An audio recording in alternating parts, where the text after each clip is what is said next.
I got a lot of stuff to do tonight, and not super pleased because I was really, really looking forward to joining my boy Shadow, and I was literally staying up waiting for his show to start. Fell asleep about 11, woke up at 2. So, bah. He might still even be going after 2, but if I show up, I'll keep him on later than he normally likes to be on, so I'm not going to do that to him, but. Man. So, in other news, I will be on the road for a week soon. I've already set up everything around here, got the neighbors notified, the security and everything done up. And my puppy will be going, obviously, because I don't want to go anywhere without my boy. And we're going to be touring the Southeast, kind of. It's going to be pretty fun. But so right now I am still doing a little bit of furniture for no real reason, I guess. Um, my box that I was setting up for just dungeon stuff is looking very organized, and all of the dungeon stuff is now in one place instead of scattered all over multiple boxes. So that is good. That is good. You know. Now I'm wondering where my brother is. He should be showing up at some point.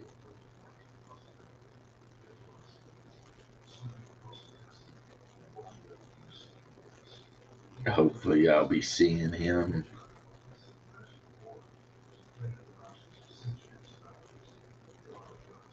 you know, in a couple days anyway. That will be pretty amazing. Pretty amazing. And this time when I'm in Kentucky, since it's going to be hopefully not too much bad weather, I might actually take my computer up the hill, set it up on battery and just film like the area up there while I'm talking. That might be cool, actually. A live stream from the top of the mountain. I think it would. And then I have opinions about how I think a 2 in 6 chance of getting lost. Yeah, that's definitely has to be modified because if you're in an area like that, your chance of getting lost is at least 50-50, if not more. So, right here in front of me, I am painting up a cryomancer, and I am painting him up in shades of blue, white, and then, of course, the leather parts. He's a cryomancer, so I want him to look icy. So yeah, the blue and the white.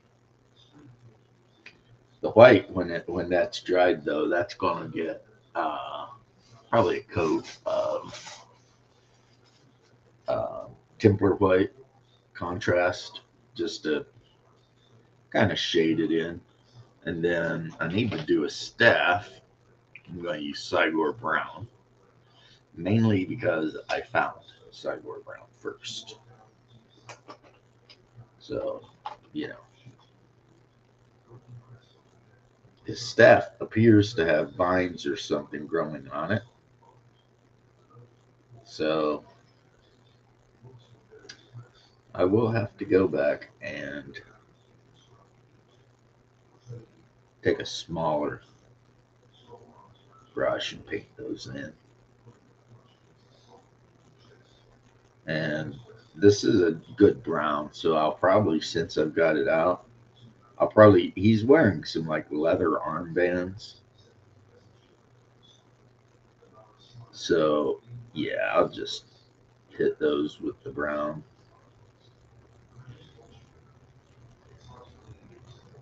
But, you know, I mean, I've got this color out, so everything that's going to be leather brown, I'll just do with this real quick. Maybe not, the most whatever way of painting, but it does get it done. That's what I want. So I may have to actually contact my brother directly and be like, hey, asshat, I'm online. Come online. So he's wearing a dark blue cloak over pale blue underclothes over white underclothes, and then with leather. Looks much better. I mean, I got to figure out. I got to look at his character, see what hair color he has before I paint the beard, and I need to highlight the skin tone on him. It's just a little bit too dark. I'm sure his skin tone's supposed to be like olive, but whatever I used to shade his skin went a little bit too hard, you know, happens. But so one of the things that's going on is, since we are going on our trip, my wife is insisting that we completely clean the house before we leave. And I'm not going to argue about it. It's easier for me to just do it than debate. Plus, thinking about it, I mean, yeah, it'll be nice to be able to come home to a clean house and not have to worry about it. So basically, she's right. I guess is what I'm saying. Basically, yeah, she's right. And it won't stop me from, like, gigging her a little bit and talking a little shit. But yeah, she's right.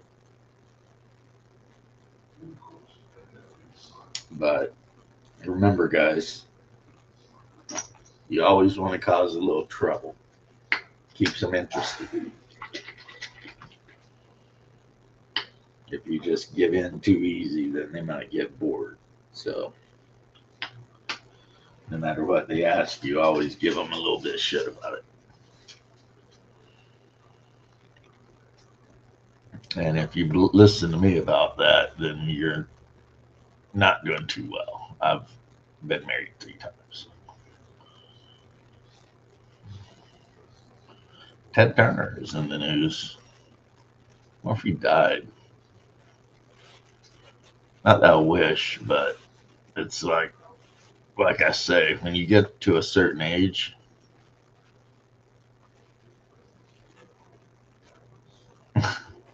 to prepare for his role as Link in Legend of Zelda, actor Benjamin Evan Ainsworth spent months entering people's homes, moving their furniture, breaking the pottery, and stealing money.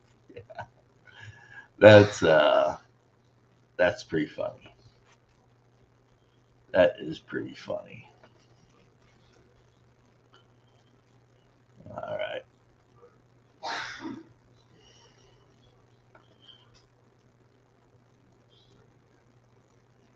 Cold Iron Skillet must have listened to me talking about how you could actually play a character in Hyperborea that just showed up, from Earth. So he made me a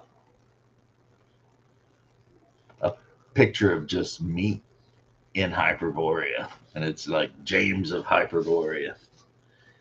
Never heard back from Seth Gurkowski. Didn't expect to really, because I know that guy's probably really busy with all the stuff he's got going on. And who am I? But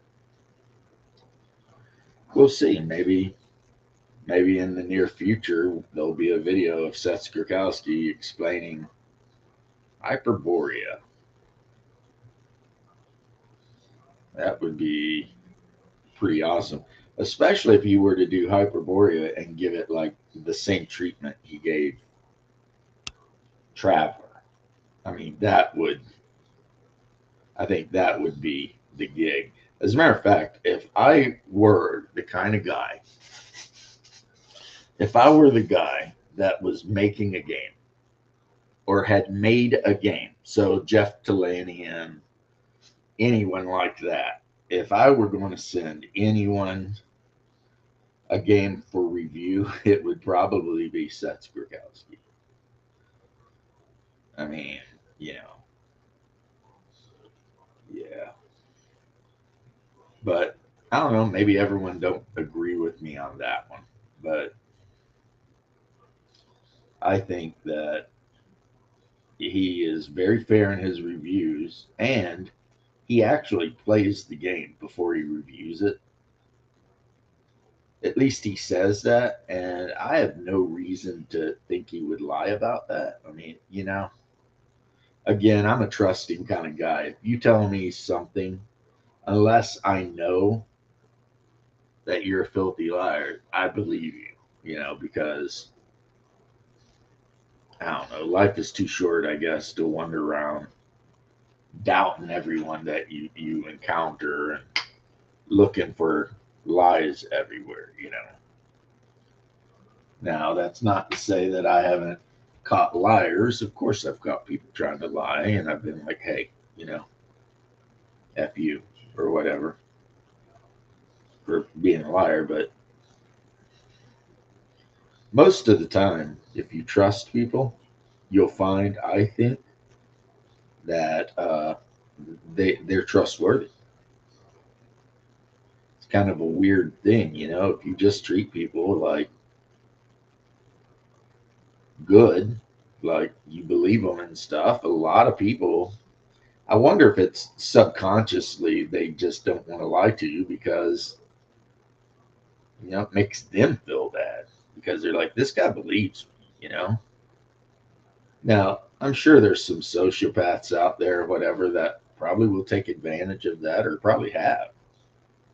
But I think most normal people will treat you the way you treat them. If you treat them like a liar, they're going to lie. If you treat them like a thief, they'll steal. But if you treat them like a decent, honorable, good person, I think a lot of the times they will act like a decent, honorable, good person. Now, I'm throwing some primer on this guy pretty quick because never had one of these miniatures. It is, of course, a Gorgon, as they call it. But I bought it for a totally different reason, really. There's an adventure I intend to run soonish. And one of the major plot points of this adventure is a brass bull, like the kind that you open up and put someone in.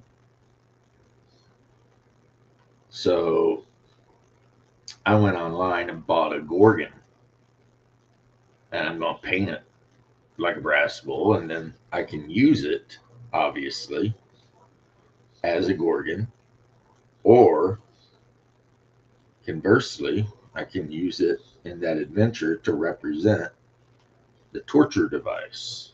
So, good. Set this guy down. Man, yeah. So I got a little primer here, but I don't really know. Okay, I guess I can prime this.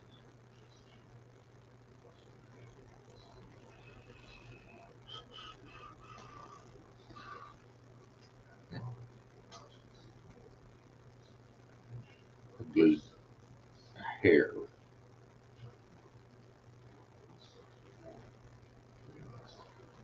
So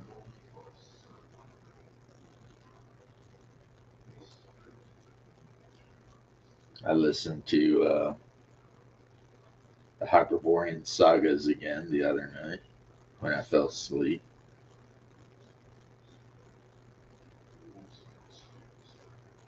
It was I don't know. There's a Timmy Pilkington back from his hard day at couch moving. Hello, Timmy. Luckily, not much couch moving right now. Oh, there you go. Things have at least slowed down a bit. Um, cool. I have, yeah, I'm not going to be able to stream later, so I'm knocking it out now. Okay. I think my wife and I have to go clean the car when she gets off work and clean the house and then start packing. Going somewhere fun? Kentucky. Oh yeah, Kentucky. I forgot about that. Yeah. Yeah. Which I think will be fun, but I don't know if everybody would agree. So, Well, yeah. well, James. Uh, Last night our game was pretty fun. well, it's good to hear. I'd hate for you to get on here and be like, last night my game sucked. I just like that this group actually, likes to do things. Which game is it? This is a Bloodsworth Tuesday game Oh, okay. with Shadow and his group. All right. And we fought some cultists. I got to use Stinking Cloud really well, and it was That's fun. cool. Yeah, small room. There was like a very small room, so basically most of the room was filled up with Stinking Cloud. Two people in it was already the cleric used a whole person on them, so they were stuck in it.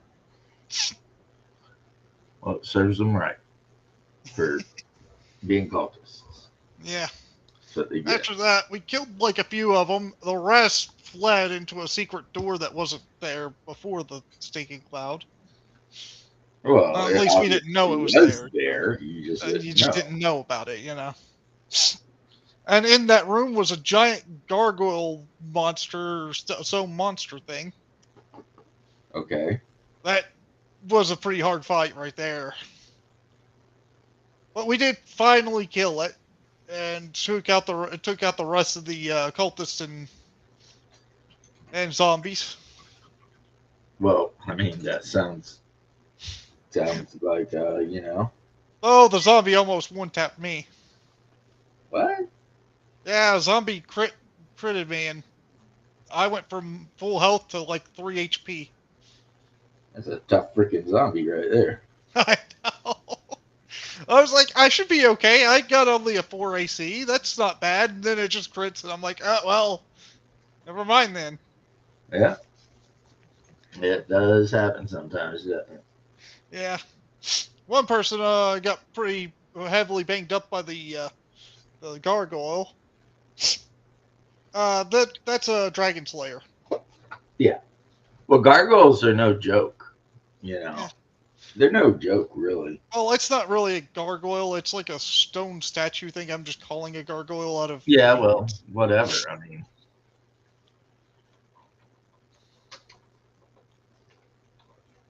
one of my favorite wandering monsters is gargoyles. I fought a few of them before in Bubba's game though. Well, remember, I still haven't done it, but I intend to do it. The whole top 10 wandering monsters. Gargoyles is on it. What's up, Mike? gargoyles are on it, and so are sturges, harpies. Pretty much, Those are annoying. yeah, pretty much on my wandering monster thing, it's all monsters. It's mostly wilderness that I'm dealing with, and it's monsters that are mobile, you know, like that can travel across a large range. So, like a trapdoor spider could make a good wandering monster if the players are traveling through an area full of trapdoor spiders, right? Yeah. But if they're on the road or something and traveling, between two towns, I feel like the monster should be something that moves a lot when it hunts, and therefore, I like things that fly or just move around. I mean, orcs on boars could be absolutely a great wandering monster because it's orcs on boars. Boars can move fast, like anything that would normally ride a horse, like bandits or something on horseback. That Yeah. could be a really good outdoor, you know, random encounter just because they can move. But things that don't move a lot, yeah, like I said.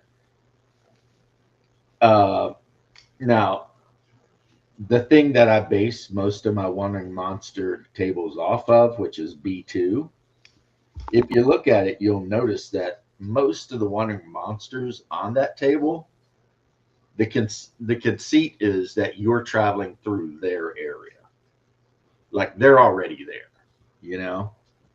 So that works, Do you get jumped by all these whites? Yes. Why? Well, the whites were already there. You wandered through their area, but so I think what I'll have to do is if I ever do get my shit together and get that done, is I'll have to break it up into outdoor and interior wandering monsters, stuff like that.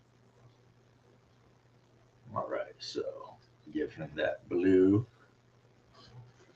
Yeah, I'm painting the Crowmancer's character. It's been kind of half done forever.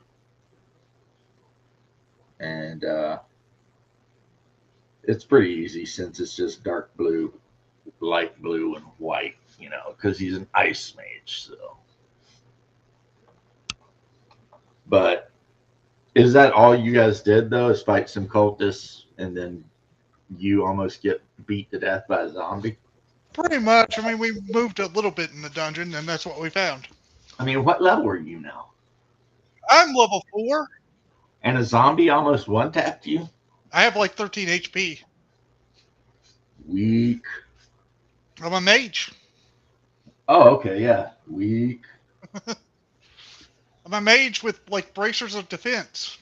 Yeah, still weak. What are you? Oh, you thought since you had the good armor class, you could run up there and tilly Like, tally around. like I thought I could, not almost instantly die to one zombie. And then you got shown the error of your ways. Yeah, I wanted something to do. I didn't have really any spells left. That was great. Okay, well, so it sounds to me like some lessons were learned. Yep. And a big lesson was you're a mage. You shouldn't be up there in combat.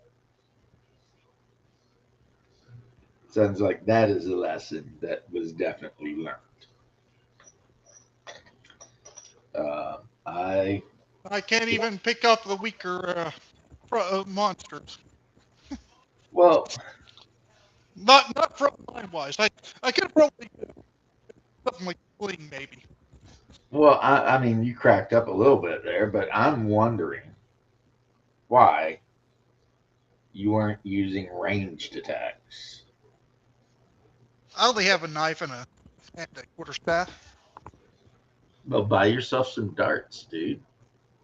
See, even Mike agrees. Throw darts. What are you doing running up in that combat like that? I probably will pick up a sling. slings are, I think, a little bit better. Ah, nah. You know, if you can use a sling, yeah, slings are good. If you can't use a sling, buy like 5 or 6 darts.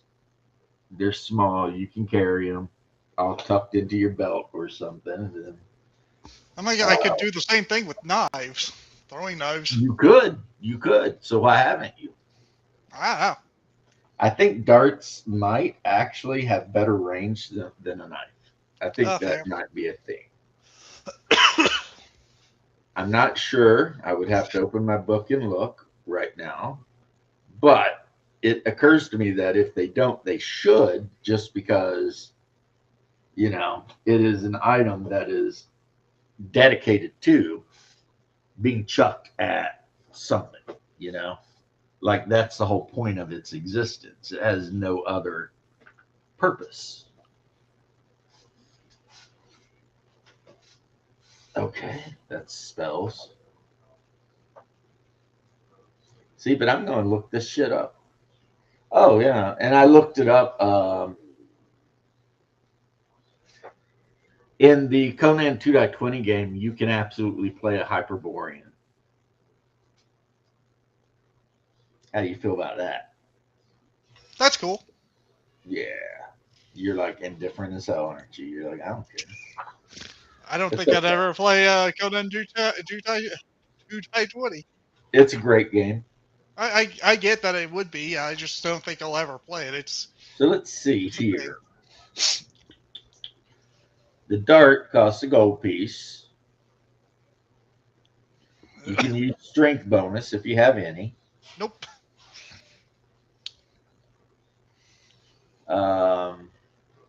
Let's compare it. My stats are very average, Its except range is for 15, 30, intelligence. 45, and it does 1 die 3. Whereas the throwing knife costs 20 gold pieces and has twice the range and does 1 die 6, twice the damage. What the heck? However, the dagger, so not the actual specifically designed to be thrown, Yeah. but the actual dagger uh, has less range but does 1 die 4 instead of 1 die 3 and costs 4 gold. So the dart at 1 gold is definitely Economical choice. the economical choice, but not necessarily the best choice if you're trying to do damage. I'd say sling would be also very economical. Sling's 1 die 4 and it's got good damage, yeah. Not to mention, you could just pick up rocks anywhere. Pretty much. Now, one thing with the dagger though is you can throw 2 of them or 3 of them every 2 rounds. So they are fast. Not in your game probably, but in my game. So if you've got a bunch of daggers, you can chuck 2, say 1 round, and then the next round 1, and then 2, and then 1. That's cool, at least. I mean, that would give you a lot more reason to carry a bunch of daggers with you. It does. It does, actually, I think there should be kind of like a speed thing with certain weapons. Yeah. Yeah. I It mean, gives a bit more variety, I'd say. yeah, I'm kind of torn on that a little bit, but only in that It it's can the overcomplicate. desire to make things have more variety that you mentioned versus the need to keep things Simple. as simple as possible also. Yeah, I could see that too. It's like, because I mean, otherwise we might as well just play RuneQuest or Rollmaster, right? Oh yeah, that's fair. Which I'm not saying is necessarily a bad idea, but I mean, really, I mean that's if you want that kind of tactical combat where you're keeping track of every single thing, and yeah, I mean, RuneQuest is great for that. there are games that do that very, very well. RuneQuest is one of the best, I think, because I mean, having the hit, where you hit and everything tracked, and having the ability to, have somebody's arm stop working in the middle of a fight, Right. it's a cool thing. See, you can do that, but again, it adds complication to D&D. Yep. You absolutely can do that. I mean, there are um, all kinds of hit and counter charts, and you don't have to even do like anything super whatever. You can just say you get hit in the arm and leave it at that. Uh, Yeah. Oh, did we lose you, James? another thing, Oh, this comes from like old school you're kind of having connection issues again, James. D level of intelligence. You're not wearing armor. Oh,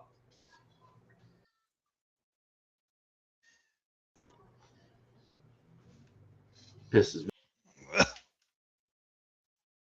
Huh. I mean,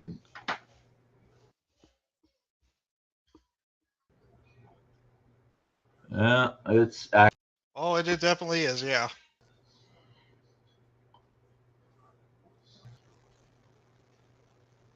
really connection lost reconnecting. Fucking for how long? Well, I can hear you now. Right. I mean, I'm going to end up actually calling my internet provider and being like, "What in the fuck?" You know, I I probably can't would. go online without this thing fucking up, and it's starting to really kind of get on my nerves a little bit. You know what I Yeah. mean? It feels like you have Windstream.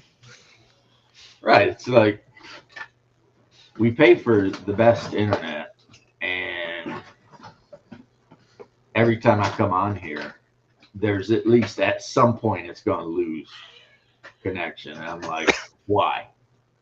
Why is this doing this? Yeah. Yeah, You have Arneson Joink or had hit something? locations in the Blackmore supplement. Okay.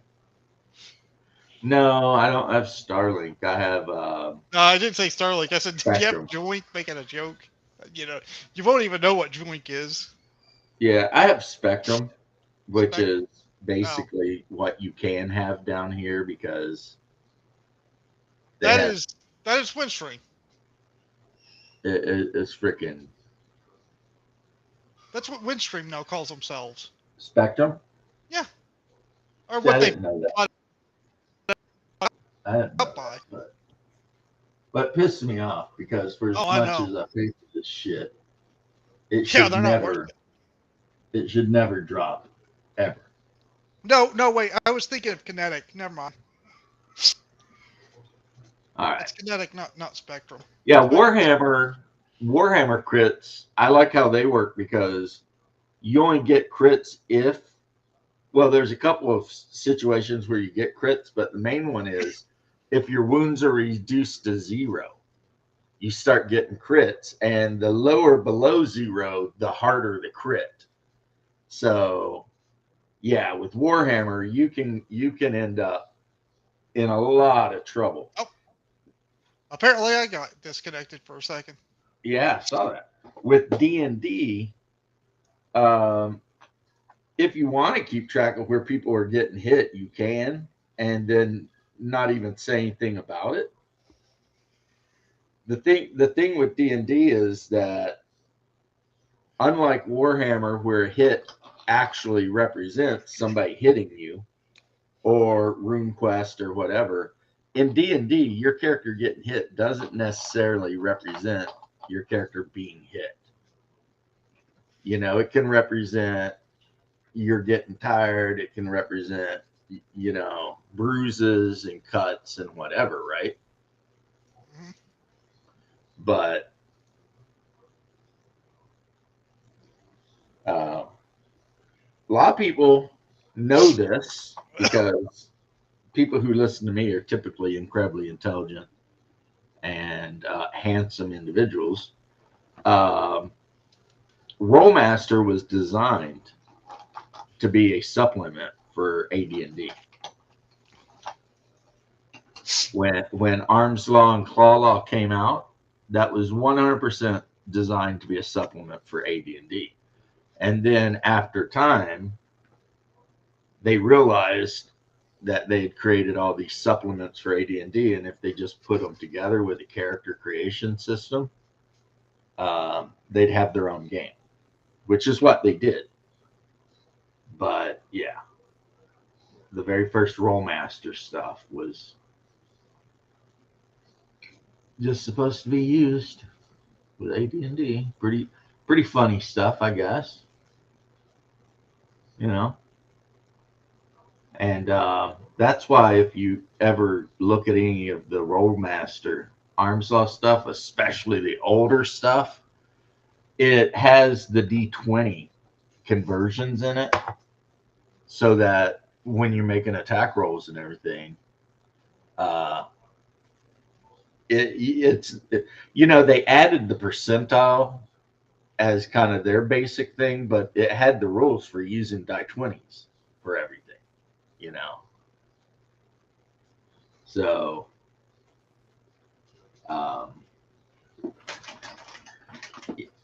interesting, I guess, or not, depending on who you are. Some people are going to hear that and be like, wow, I didn't know that. But yeah, Rollmaster was 100% advertised as a alternative combat / magic system for D&D. And then at some point, as I said, they created a character generation system.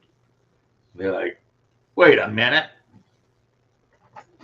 we can just make our own characters and call this our own game. I remember, like, when I was in my teens, you would always see Rollmaster advertised in Dragon magazine, you know, and that was the whole scheme. Was, you know, do you want more gritty, whatever combat?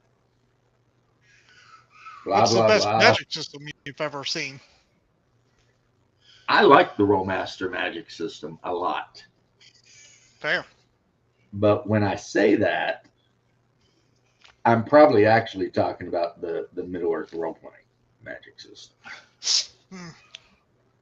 But I like the idea that you learn a school of magic, and then as you level up in that school of magic, you get better spells within the school of magic.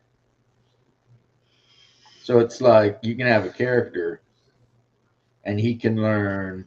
We're going to go old school, like I said, back to my Middle-earth role-playing roots. And the character learns, say, blood law, because all the spell things were law. And then at level 1, blood law could be like just this little spell that staunch bleeding, right? But then as you go up, it gets more and more and more. And then also you could learn muscle law, organ law.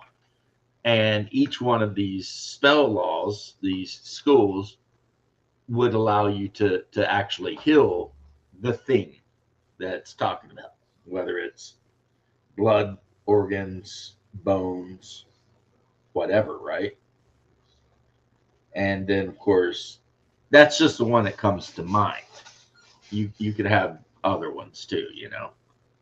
So, yeah, Rollmaster's spell system I really like. You know, you had mana, you learned your magic, and then you could use your mana points to cast the magic you needed to cast. It was pretty good, right? But right. The big problem with it, if you're trying to play like D&D, or if you want to play a game like D&D, the problem with Rollmaster is always the same problem. It just takes a long time. You know, it's not like I cast Cure Light Wounds, okay, roll die 8, he heals die 8, boom, done, right? It's I'm going to cast this specific thing because he has a specific wound, you know. Now, the Blood Law was always good to take because a side effect of almost every good hit in Rollmaster is a bleed. You know, that's kind of like the given. It'll be like you rolled pretty good, so your opponent's going to, probably take a crit of some form, but the crit might not be that big of a deal if it's like A or B crit, a low end crit, right? But then Yeah. it might be the player takes 19 damage plus 5 bleed per round or some shit. And, if you're fighting a big combat, the last thing you want is the fighter bleeding out while the combat's going on. So having the ability to staunch bleeding, that's a big thing. Yeah. Herbalism, yeah.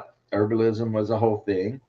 And it was a whole, I think if you played the ranger type, you got the ability to use herbs and stuff like that to heal wounds and cure poisons and things like that. So, you got to be Aragorn. The hands of the king are the hands of a healer, as it said in the book. Uh, and by the book, I mean, the actual Lord of the Rings.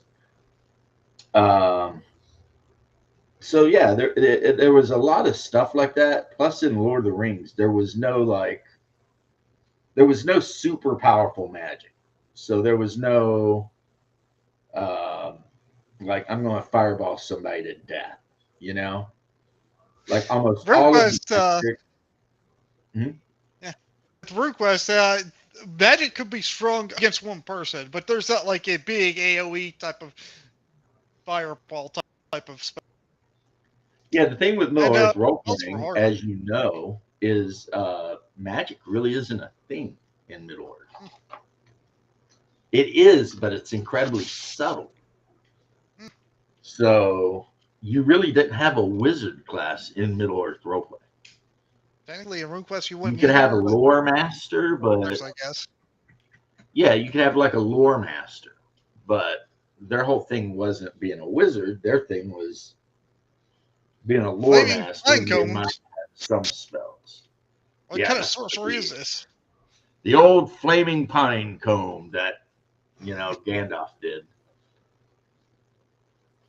And RuneQuest, everybody had magic, so it's like you don't exactly have a true mage, I guess you could say.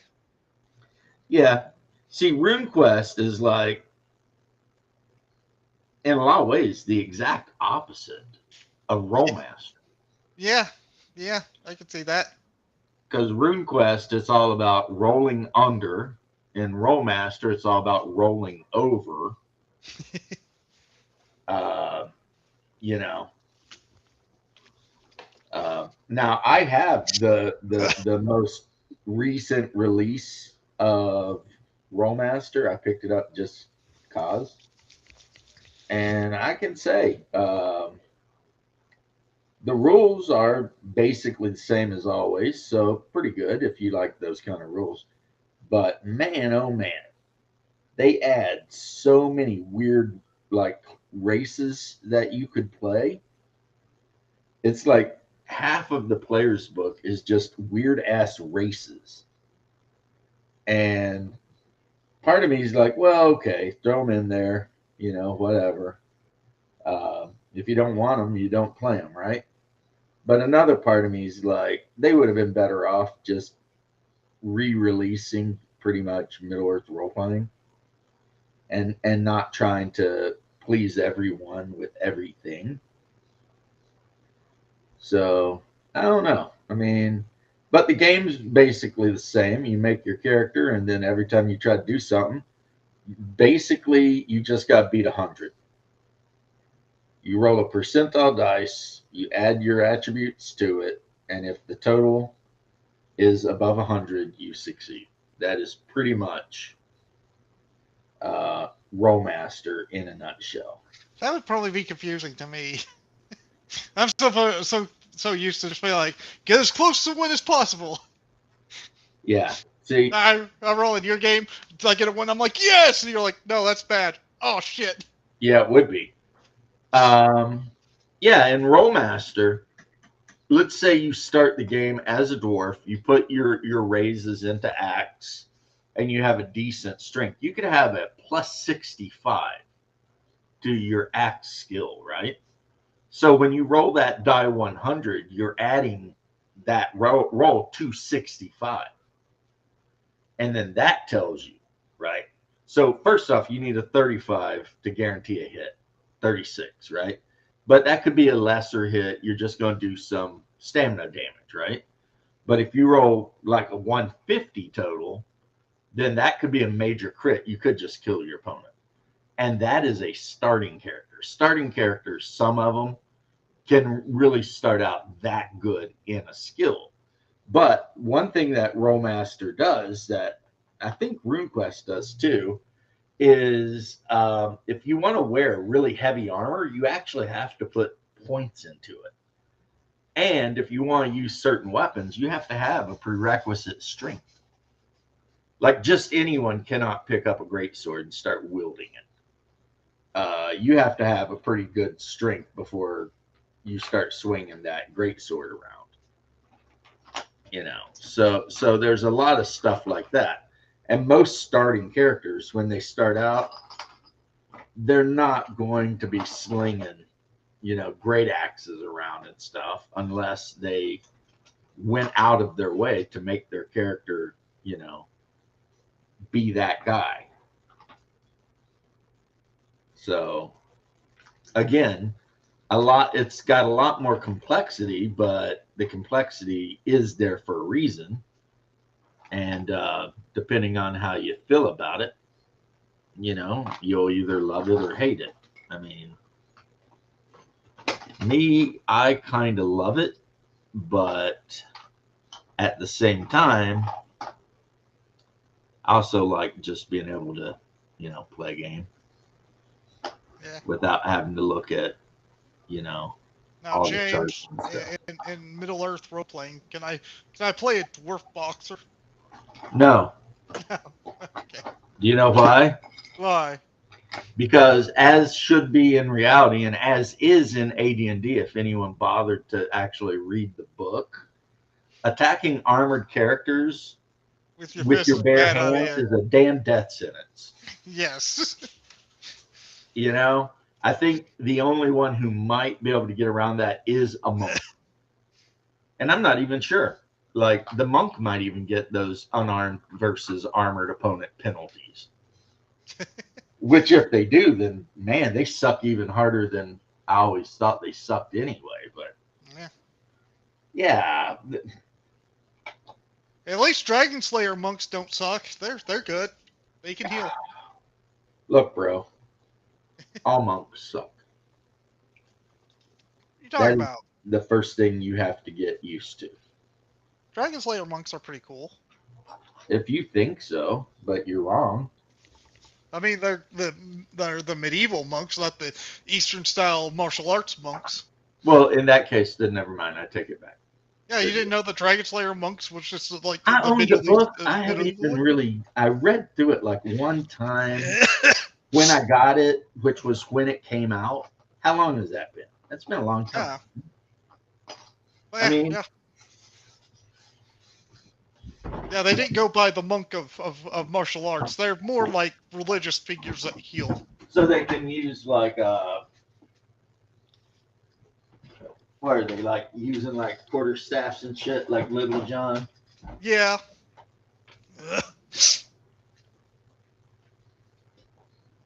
Every time I open this up, the Dragon Slayer book has smacked me in the head. And now this time I open this up and I'm like, where is the fucking Dragon Slayer book? You're probably like, I'm tired of this smacking me in the head. I'll put it somewhere else. I probably did too. Oh, there it is. I bet you that's it. Let's see. I bet you it is though. Come out, you bastard.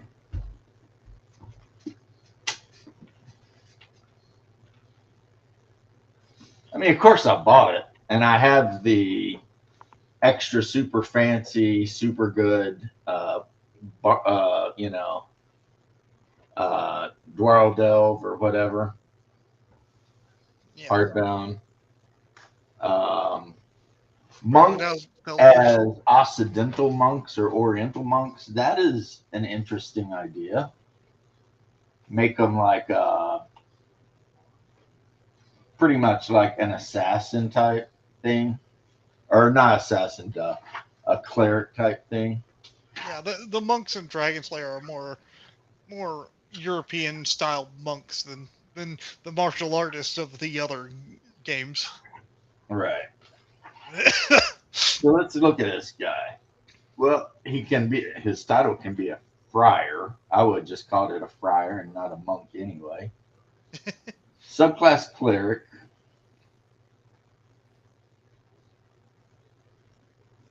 Yep, you're basically just another type of cleric that just has more limitations on it, I think. Yeah, it's a subclass cleric. Can't use armor, can use stabs. Has a vow of silence they have to take if they F up. Can have a holy chant. Can dodge magic missiles. That's pretty good. Yeah. Oh, that's funny because one thing I did was actually take the shield spell. I had a scroll with shield spell on it, so I put that on our gnome. And the first thing that happened was she got hit by a magic missile. Okay, I like this gnome. Or this gnome. I like that. Sorry, I'm having trouble connecting to the internet. Shut up, Alexa.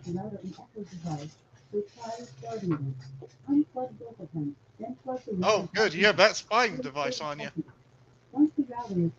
Got all my Twilight 2000 stuff in here. Yes. And my Call of Cthulhu stuff. The Dark, defying the triumph of the ice. This is actually a solo adventure. Yeah, that's cool. Which is pretty cool. You can pick your character and try to. I gotta say, the reason why I chose to give our gnome the shield spell was she had the lowest AC of the group, or not the lowest, but the worst AC of the group. Yeah. So it brought her down to like a 4 AC, 2 if it was missile. And so this is nice. This is the new Rolemaster United core law, so it's everything you need to play. Iron Crown Enterprises, back at it again. Iron Crown Enterprises. And like I said, the game itself is pretty like whatever, but the number of playable races is ridiculous. Like this list here, that's the number of playable races. And it's got everything on it from... You're very quiet.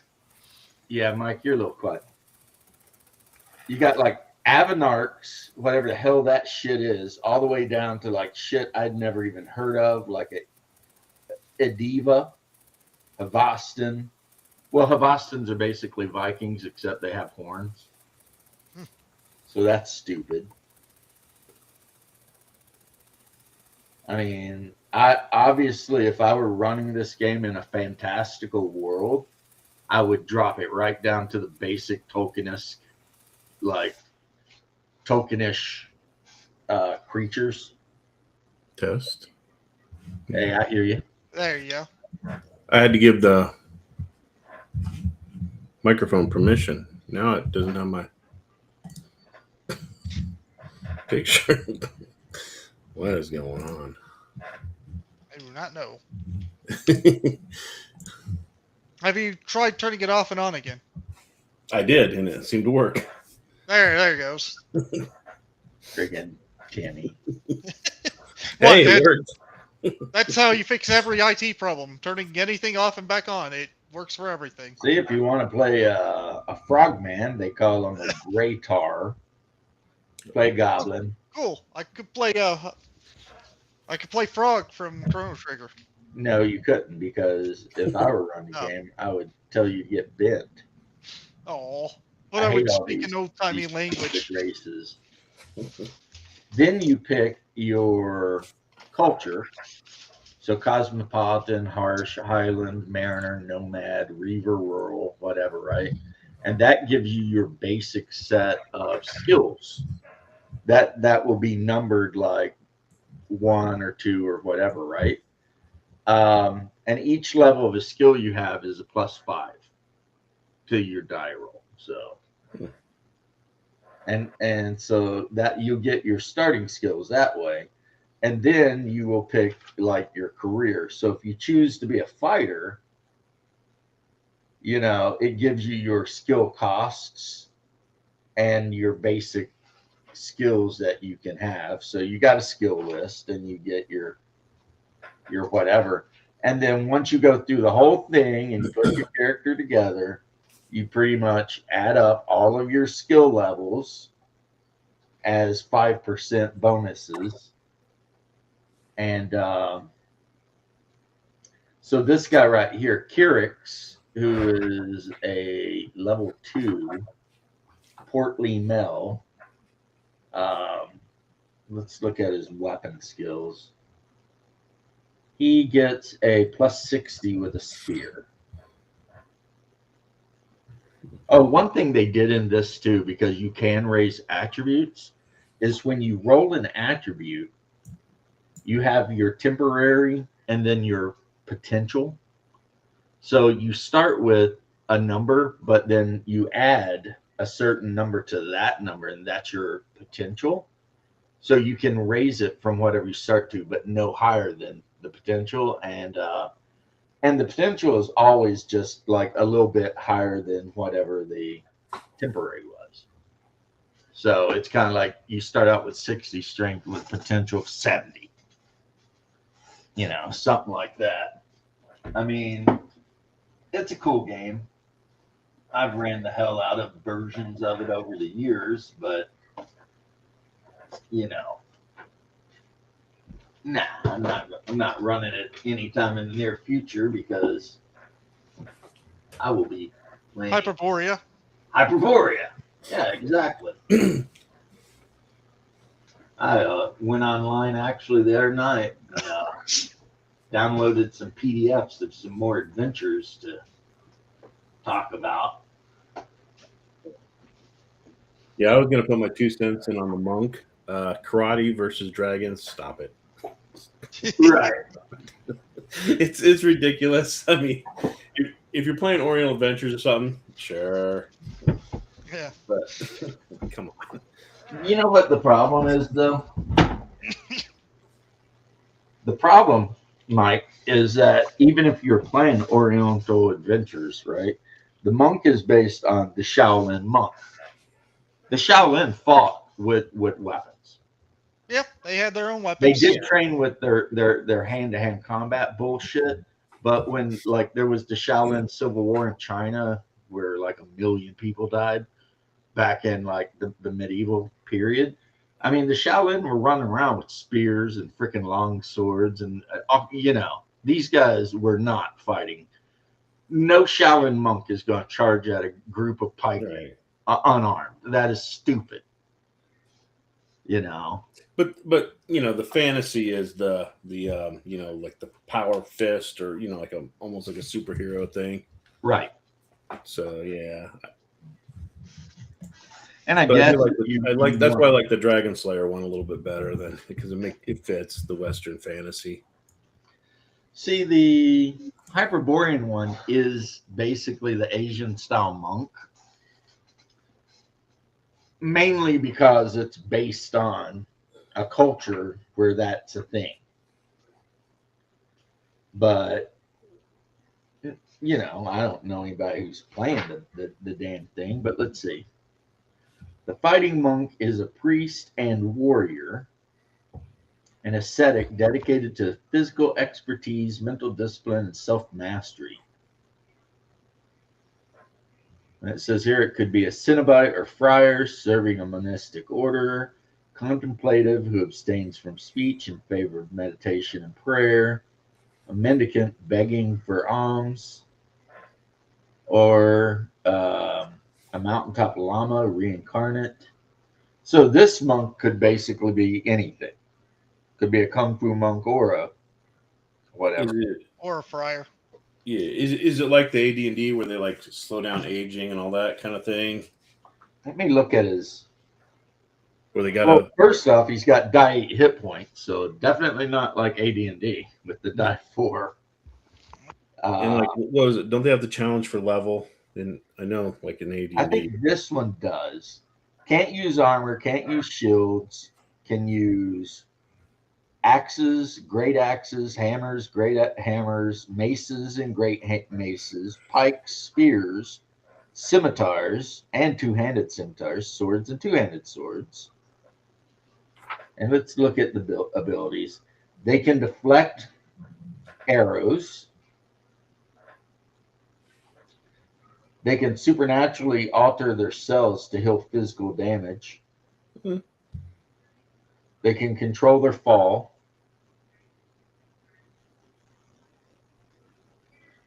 They gain AC bonus as they increase in level. They can detect a secret door in a 3 in 6 chance, so 50-50 shot. They can attack unarmed, which gives them additional attacks, does less damage,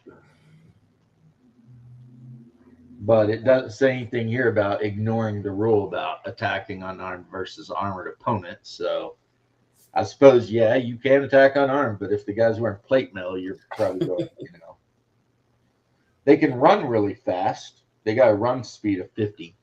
So they get a bonus to their willpower saving throws.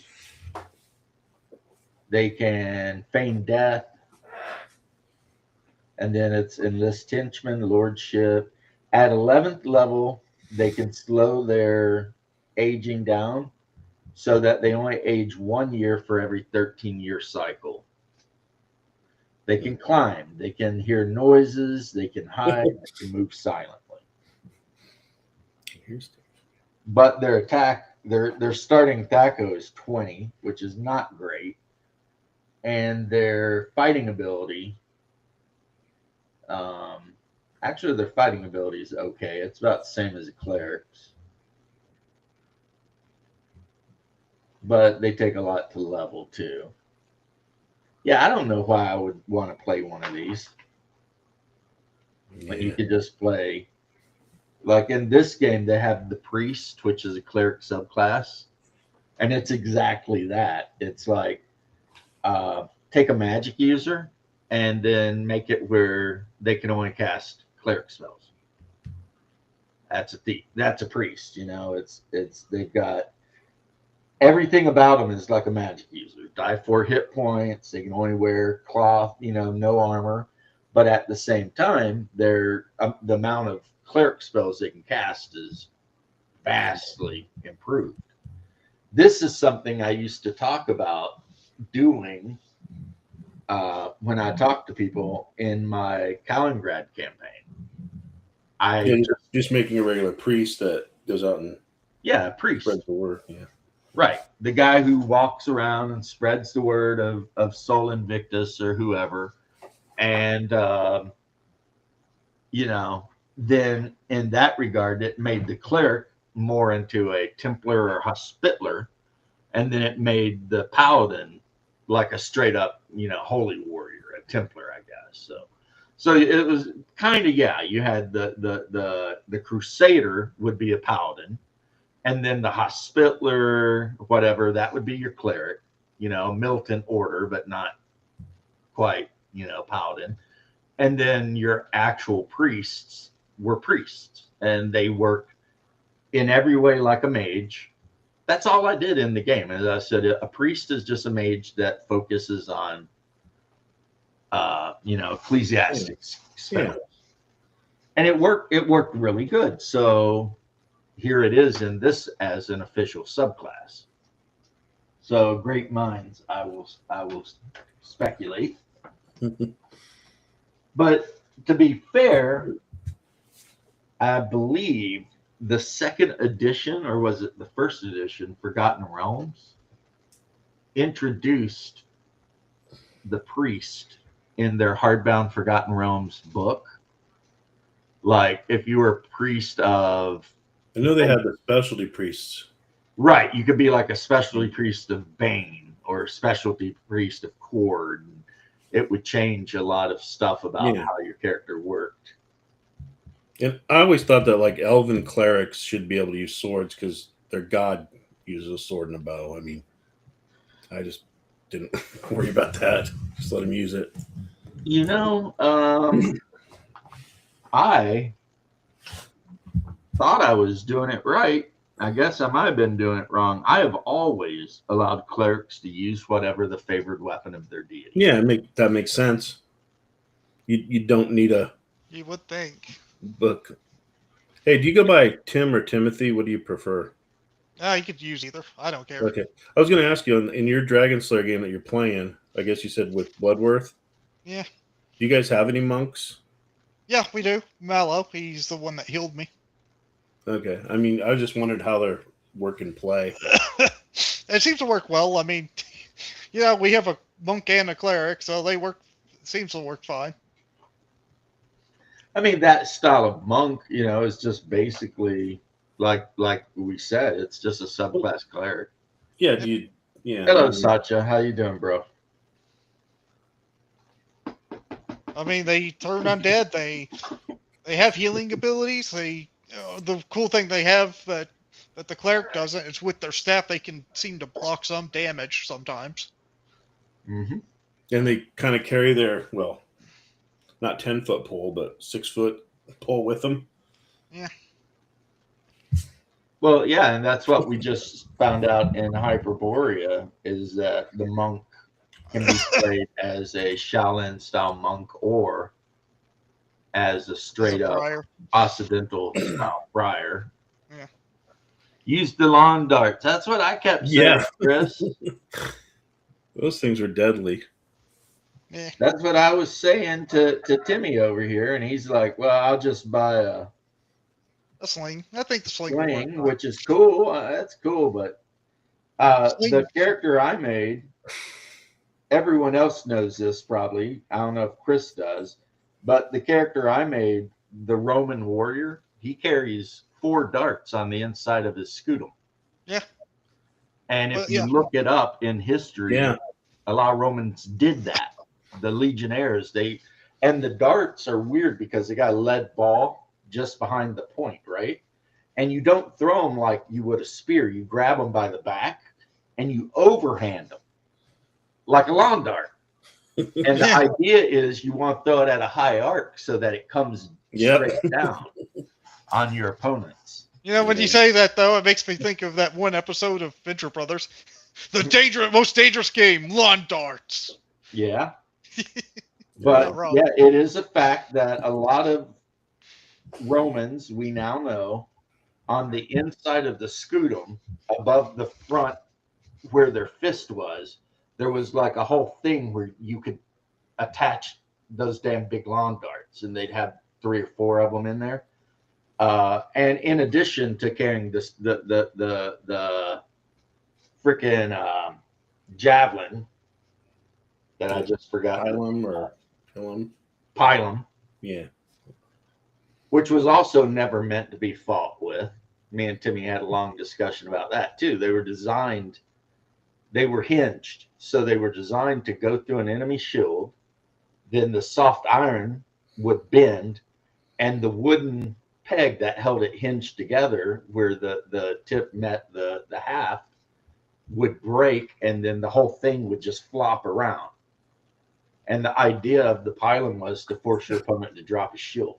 Yeah, it'd be a nuisance.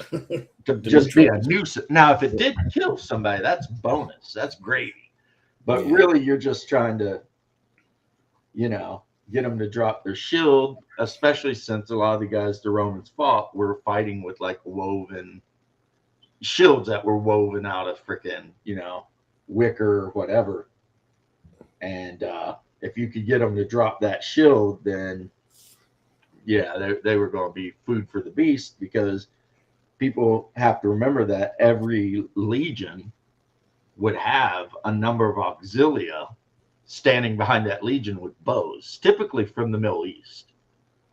Like the Roman legions would recruit a shit ton of archers from like Syria and places like that. And The Roman military was a hell of a machine. it was like I've studied it a little bit, read about it. Like they had a whole part of the legion that were their engineers, their combat engineers, Mm-hmm. and they would like basically march faster than the legion.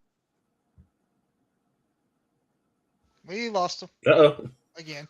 He needs to get off. Traveling for it. Now we're He playing needs this better game. internet. You paused for a second after you talked about the engineers. Yeah, the engineers would basically move ahead of the legion.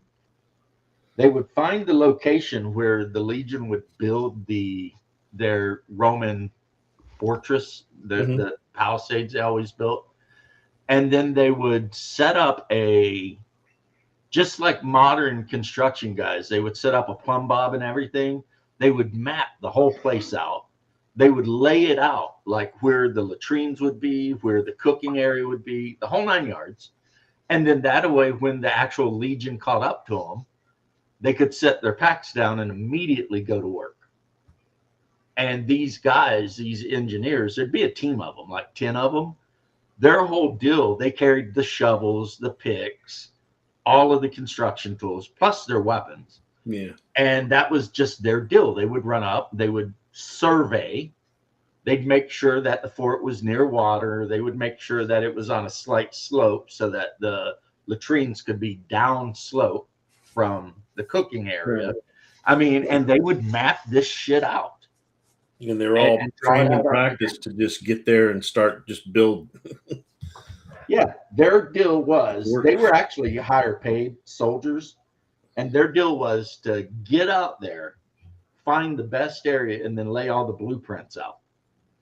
So that because every legionnaire was expected to know how to, build a palisade. Think about this. These guys were carrying 60 plus pounds a year, marching 20 miles a day, and then stopping and building an entire fort. That's some crazy shit, man. And then the next day they would tear the fort down and they would march again. And quite a few of them actually made it to retirement too. Got their pensions or whatever, and their land or whatever. I was like, yeah. That actually, it's funny you bring that up because that become a problem. Because the ones that made it to retirement, certain guys, Caesar being one of them, started calling them back. And because they'd already made it through retirement and everything, and their oaths were fulfilled, they had only loyalty to Caesar. And they had no rank. So these old dudes that already had 20 years in as hardened veterans, they would fight in their own units. And they it kind of threw the whole idea of volunteering for the good of Rome right out the window. Because these dudes were there for them. And a lot of it was that they didn't know how to be peaceful civilians. So as soon as they got called back, they're like, hell yeah, grabbing their shit and going, right? And at one point, milking cows. Right. They held no ranks. They answered to nobody except for, Caesar himself. And so Caesar started like putting them into units of normal guys to just basically inspire them.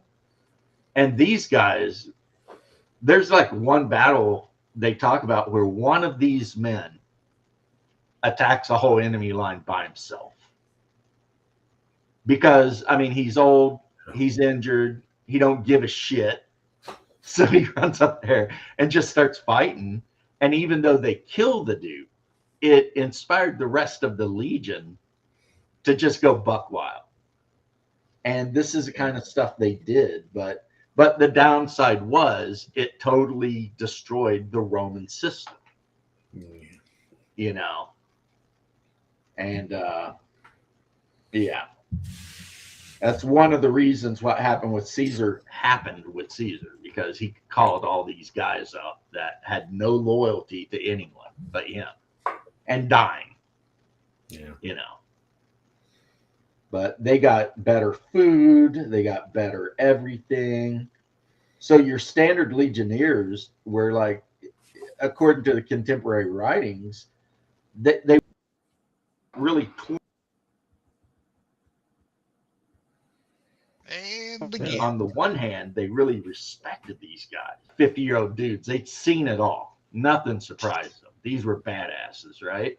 But on the other hand, they were completely outside of the military order. And so it messed with them. Yeah, look it up, man. They were, it was a weird thing that happened for a period of time. And there are some historians who will claim that that was the beginning of the downfall of Rome, actually, when they start turning the legion into, like, instead of a volunteer citizen army, you like, whatever that was. Privatized it a little bit. Yeah. And but they had some weird rules too, like if you were set on guard duty for the night and you fell asleep, the other men of your squad would beat you to death with a stick. Yep. Sticks. Yeah. In front of everyone. It's your show now, Timmy. they said that because you got disconnected for a little bit. Well, I mean, it has on occasion been Timmy's show. That's not Oh, a lot. wow. There's Yeah, Better if somebody I else is here. completely got kicked off of my own show. It's just gone. Heck, there was one time where you lost your electricity, and it was me and two other guys just talking for like an hour and a half. Yeah. And there's been a couple of times where There's been some crazy times I just tuned in for Timothy's crazy stories of his games. I was like, okay. Well, that's Tim's thing. That's what left I know. was, You got some wild stories. is he shows Oh, up yeah. and he tells us about. Well, he plays with Bubba. He plays Is with. Bubba run in person or is it just net on the net? It's online. It's online. Okay. Bubba lives up in northeast Kentucky. He lives about an hour from where my mom does, actually. Ah, He's probably around 2-3 hours away from me. Yeah. About. So Bubba runs Dragon Slayer, I believe. yeah. And then now you've got Bloodworth. Bloodworth is wanting to run a different game like every 6 months. Is kind of what. Yeah, he is in that. Because he seems to have this 3-4 month schedule and then his game done. Yeah, I went through that same thing. Like, I don't know, when was it, Left? Like a year or so ago? Yeah. When I decided, well, I'm not going to live so much longer, so I'm just going to change games every 3 months or something. And you know what? I got over it. I decided, you know what? Even if I don't live much longer, I'd rather just play a game we all like than keep changing games. I mean, I get it. You want to play every game because we're all like little kids like that. But I guess I outgrew it. Now I'm like, I won't play other games really, The only games I would give up Hyperborea for, maybe, and not permanently, probably be Shadowrun 2nd Edition, Traveler 2300, the new 2300, and yeah, that's about it. Maybe Star Frontiers if the players really wanted to play a Star Frontiers game. I mean, but one thing you might notice is all the games I chose, none of them are fantasy. I mean, you could argue, okay, 50% Shadowrun is 50% fantasy, but not really, kinda, whatever. I don't want to argue about it. But no, so basically I would want to play sci-fi games. I even thought it would be neat to run a game of Twilight 2000 4th edition and make all the players at my table in the game and then start the game out as they were all sitting around the table playing like D&D, and that's when the first nuke hit. And now they have to figure out how to survive in Central Florida after nukes hit because World War III is going on in Europe and the Middle East. And you like Sword Rain over Shadow Dark? It's I Old have Swords never Rain. played either. Old Swords Reigns is kind of like what Shadow Dark kind of pretended to do with 5th edition. It is a slim down like 5e, but it has a lot of OSR stuff. It's just some guy's little game. I picked it up, and the feats are just, you only have the main classes, and the feats are just, you know, all the stuff that you do with a subclass. Huh. I haven't played it. I looked at it. I think it's only like less than $10 on Amazon. So That's cool. if you're gonna play a 5e thing, I think it adds more stuff than Shadow Dark does, because Shadow Dark is, I don't know. I played it, but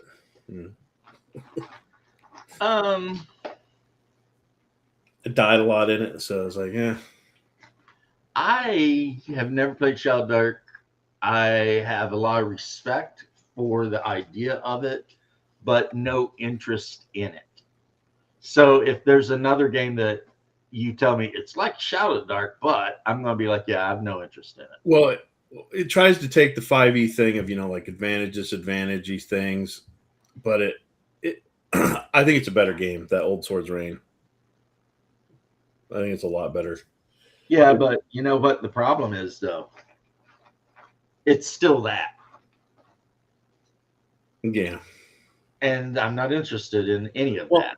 I don't think the 5e system's bad. It's the fluff and all the piled on stuff, and then that mixed with the, you know, Venn diagram of the culture of it coming over. And oh no, we're on the same board. I ran 5e with the 3 core books. Yeah. For a year and a half. We loved it. Of course, I didn't allow any of the optional rules. So anything that was an optional rule in the book, I was like, no, we're playing basic 5th edition. And it works just fine. There's no problem with it. But now that I'm playing Hyperborea or OSE, there's no way anybody's going to drag me away from those 2 games. Yeah. It's not going to happen. OFC is my home game with a little bit of Adventure Conquer King slashed into it. Right. ACK, if I'm playing in the Iron Empire, it's ACK all day long. But that's the thing. A lot of the reason certain games are my favorite game is because of the setting in which the game is set. And I always say that, you know, like Hyperborea is my favorite game because I absolutely love the setting of Hyperborea. It's just so freaking cool and so open-ended. You can do anything you want, which is why Cold Iron Skillet did the thing, and it's James of Hyperborea, and it's just me fighting a 4-armed ape.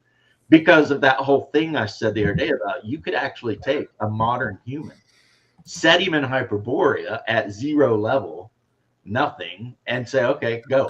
You know, figure it out, right?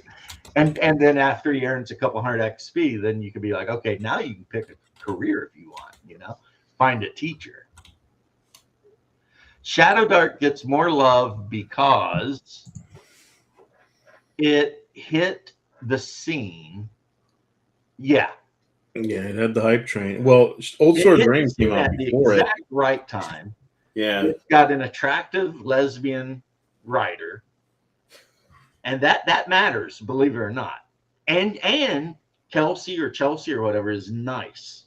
She's nice. Anytime you see her talking to people, she's super nice. It was like a combination of 20 things all hit. Like Wizard Coast had just tried to pull their bullshit with the open game license. There was like 20 things that were going on, and she popped up and said, check this shit out. And everybody was like, yay, fuck Wizards of the Coast. We're all going to play Shadowblade or whatever. Shadow Dark. And hey, good for her. She made like millions on that shit. Yeah, it had the hype train, 100%. I mean, you said it a lot more succinctly. Well, not only that, like you said, it got that. It hit at the right time. And then because she'd made connections, and I guess she ran it at conventions for 2, 3, 4 years, something like that. And it got all the other, you know, everybody going, woo. I think it's because it's simple and you don't have to think a little bit too much. Well, I stand by what I said. She's super nice. She was super available to talk to. She's not an unattractive lady at all, and that is going to matter with gamers, whether they want to say it does or not. It does. And she never got drug into politics. Yeah. You never see her on Twitter or anywhere talking shit. Doesn't talk down to people who are customers or potential customers. No, if you think you might buy her book, she is nice to you. She's smart. See, that's the thing with her. She is smart. She figured it out. And as a result, she should teach classes to West of the Coast and a lot of these people. I tell you what, or they should have hired her. Yeah. Because, everyone I know who's encountered her at tournaments, they all say she's just like approachable, nice, will chat with you. Like, you could walk up to her wearing your Donald Trump shirt. She's not going to talk shit. However she feels, which no one really knows because she's smart enough to keep that shit on the DL. Well, without making that much money, she's probably not a communist. Oh yeah, when you put a game out and you make millions of dollars, you're probably not a communist. Yeah. And it's like, yeah. Like I said, brevity is the soul of wit, and Mike was definitely the more witty respondent of that question. I was going to say, have you heard the good news that I'm going to be starting into Hyperborea? Nope, but that is awesome. Yeah. Who's running? I don't know yet. I haven't got the book yet. I won the book from Shadow. He was giving his book away. And so I won it off him, and I was like, all right. Shadow got the player's book, read it, and then immediately was like, but where's all the laser guns and stuff? And I'm like, they're in a referee's book where they're supposed to be, on the treasure table. I think he was looking for a game that you could play mutants and robots and all that other stuff right in it, not as DM toys. And so I get that. But you kind of said it's like AD&D, but kind of better rules or fixed rules. That's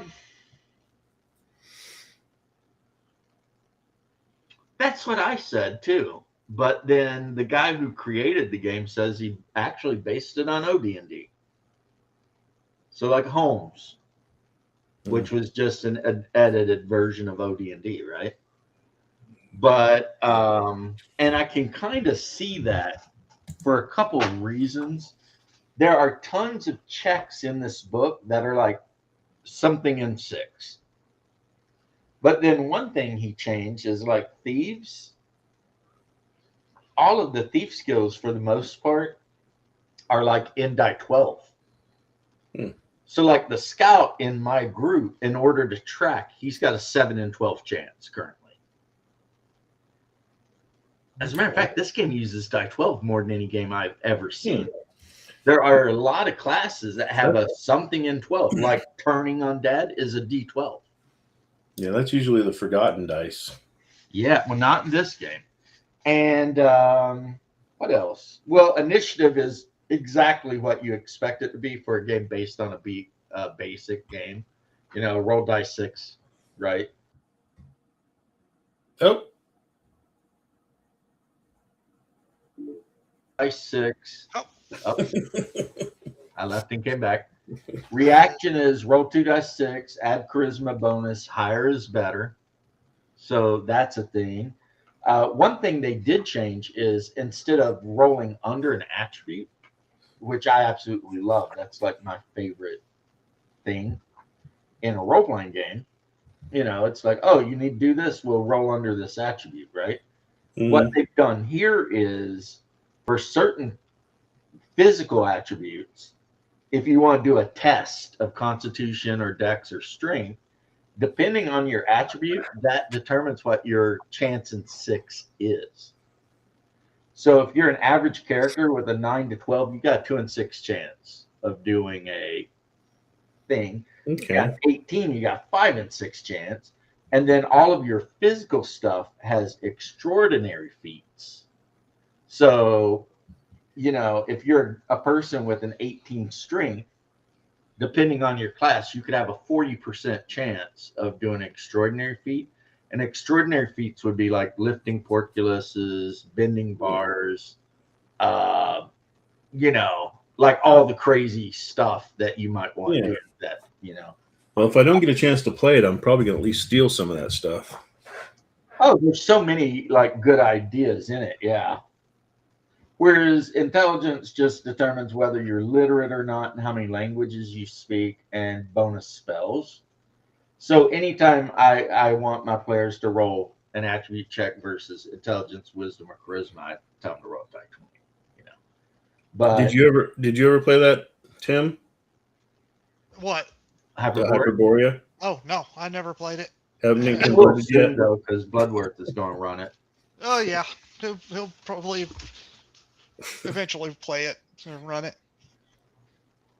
His next one though will be Castles and Crusades Greyhawk. Yeah. He always goes through Castles and Crusades once a year at least. I think CNC is a good game. It's just I noticed once you get up into like the teen levels, it kind of gets weird with the math on those siege checks. Yep. If anything, I'm still looking forward to it. I mean, Oh no, it's awesome. Arcane Thief sounds awesome. Now this game, armor class is descending, so the lower the better. But your what character, if I when can't do math? when it starts out, your character has a THAC0. It's going to be 20 or 19. And then as you level up, you have a fighting ability attribute. So a fighter gets +1 to their fighting ability every level. So a 10th level fighter with a 19 THAC0 rolls his die 20 and adds 10, not counting any other bonuses he might have. So you don't have to change your actual attack graph every round. It stays the same from level 1. Your fighting ability goes up. And so that's a thing that's kind of like old school D&D, but not. And then you have the 4 principal classes, which in my opinion are the best classes in the game. But then each class has between 5 and 7 subclasses. Yes. And really it just depends if like what you want to do. Like the basic cleric is the best cleric, beyond a shadow of a doubt. Not only that, the basic cleric is probably the best class in the damn game. I mean, it gets a lot of hit points to wear any armor, can use all kinds of different weapons. But if you want to be a cryomancer and specialize in ice and shit, do your thing, man. And so like clerics, you can be a druid, a monk, a priest, a shaman, or a rune graver. And of course, rune gravers are basically Vikings that carve runes and shit to cause magical effects. Are those subclasses tied just to those cultures then? No, but that's kind of. I mean, Implied. you have an Eskimo rune graver who carves, their runes into like, I don't know, walrus teeth and shit like that.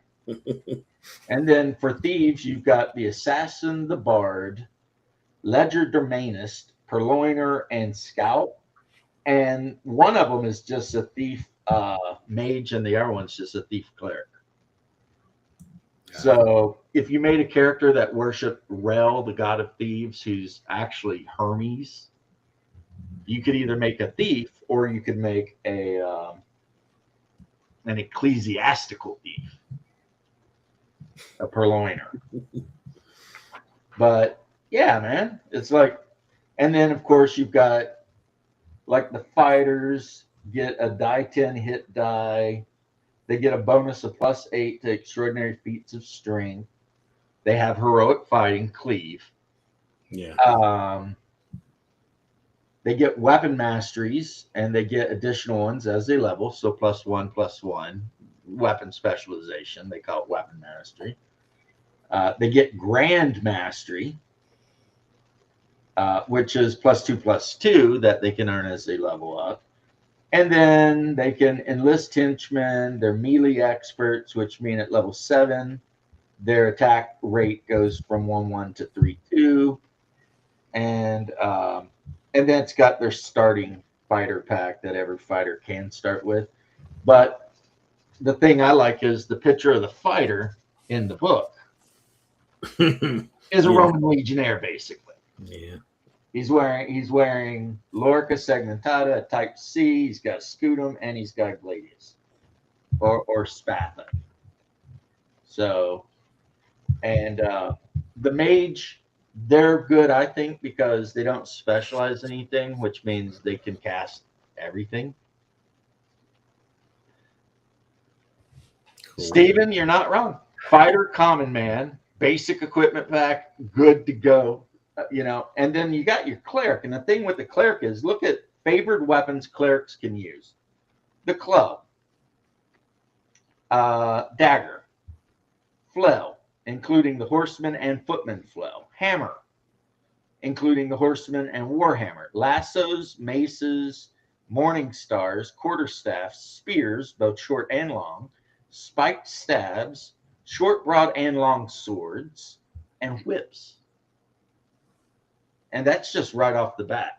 They don't even care like what deity you worship. It's just like, you just roll in a level 1 human cleric with a freaking great sword or a 2-handed hammer, which is what Hungar's character is, a Hyperborean cleric with a 2-handed hammer. Hungar the Hammer. Right. So my brother's character is 7 foot something, towers over everyone else in the group. He's an albino, pretty much, with purple eyes, and he carries. Did he roll that, or did he pick it? I let everybody pick Okay. what their ethnicity would be. Hyperboreans, their whole deal is they're basically Elric of Melniboné. If you know anything about Moorcock's Elric books. A little bit. Okay, so they're albinos. They have super silvery hair, but some of them have black hair, and their eyes are almost always like violet or purple. And they live to be 300 to 400 years old. And they also hate pretty much all the other humans, or if not actively hate, consider them to be inferior. Yeah. Feats of strength, the airing of grievances. Everyone's going to get around the pole and air their grievances. The witch is the most witchiest witch of any game I've ever seen. She can make potions and make people fall in love with her and poison apples and, summon a broom and fly around on that bitch. I mean, a magic user then subtype? That is a magic user subtype, the witch. And a lot of their abilities have to do with affecting other people's mental states. Yeah. And plus, one thing all mages get in this game is alchemy. So from the get-go, if you've got the money and resources, any mage or mage subtype can make potions. You don't have to wait till some weird level. And if you've got the money and the resources, you can make scrolls. Yeah. But they do have a weird thing with the scroll use in this game. If you try to use a scroll that's higher level than your casting ability, there's a chance you'll just blow yourself up. So it's not like AD&D where a level 1 mage could find a fireball scroll and be like, I'm reading the scroll. No, it could go bad, So there is that. And of course, it's got, I think, the best barbarian class in any fantasy game ever. Yeah, the drawing of the witch where you're looking at the witch and she looks beautiful, but her shadow is like a hag. You know what I mean? I don't. I don't have the book yet. So, well, I'm telling you. Show me a little preview, please. I will. Thank you. I will indeed. I'm going to get all the spoilers. Well, I mean, this is kind of the thing I talk about nonstop. Oh yeah, I know. Assassin. That's why I was surprised when Shadow was giving his book away. No one wanted to put in for it or roll for it. I was like, I'll do it. I have nothing That's the nothing one I- positive to say about Shadow's opinion on Hyperborea.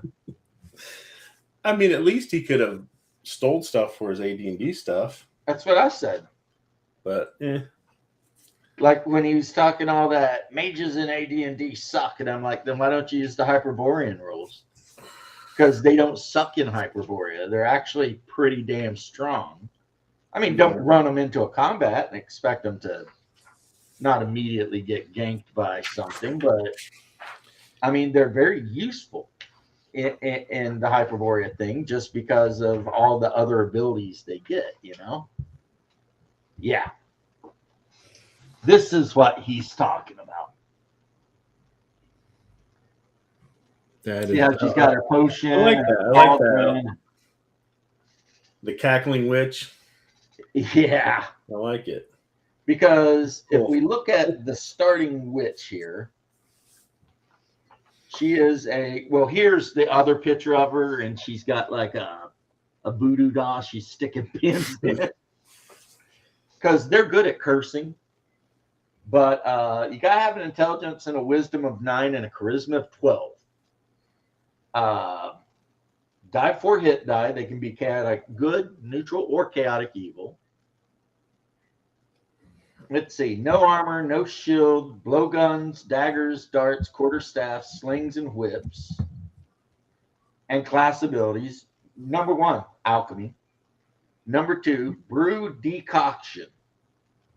She can brew a hallucinogen, a nauseate, an apocogen, a paralytic, a filter, poison, or a soporific potion. And of course, they explain what all those are. So, like, you know what a hallucinogen is. She's going to give you some LSD or some shit, right? Nauseates make you sick. So, Epicac. Opacogens cause blindness. Paralytics paralyze you. Filters can cause unremitting love for the brewer and brewer alone for 1 year per casting level of the witch. And her casting level goes up every time she levels.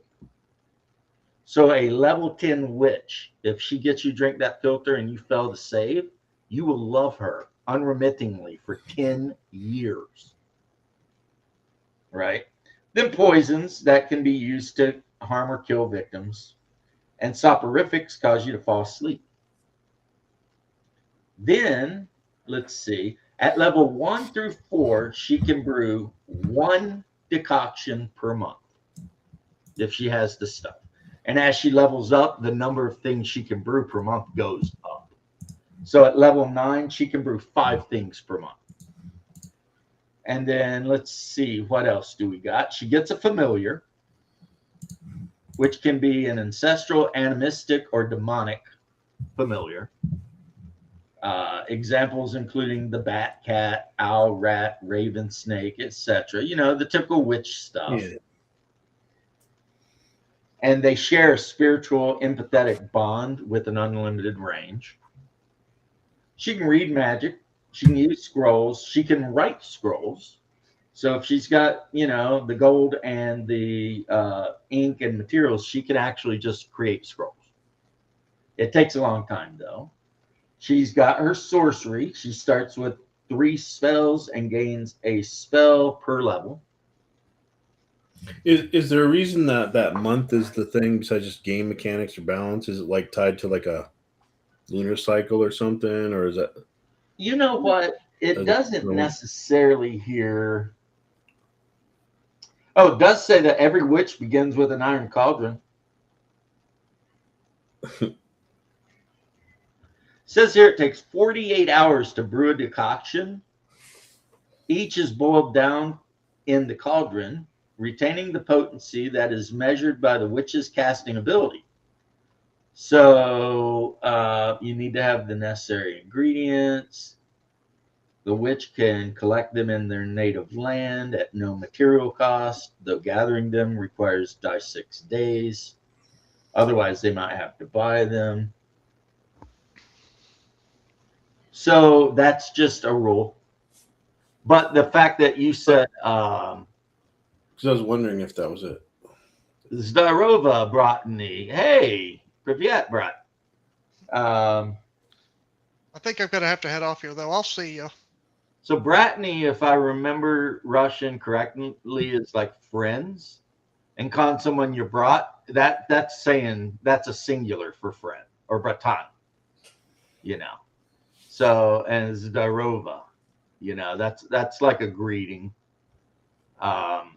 Yeah, my Russian sucks, Andre. You know that, but like I said, my Russian was listen to my dad curse every time he stubbed his toe or something.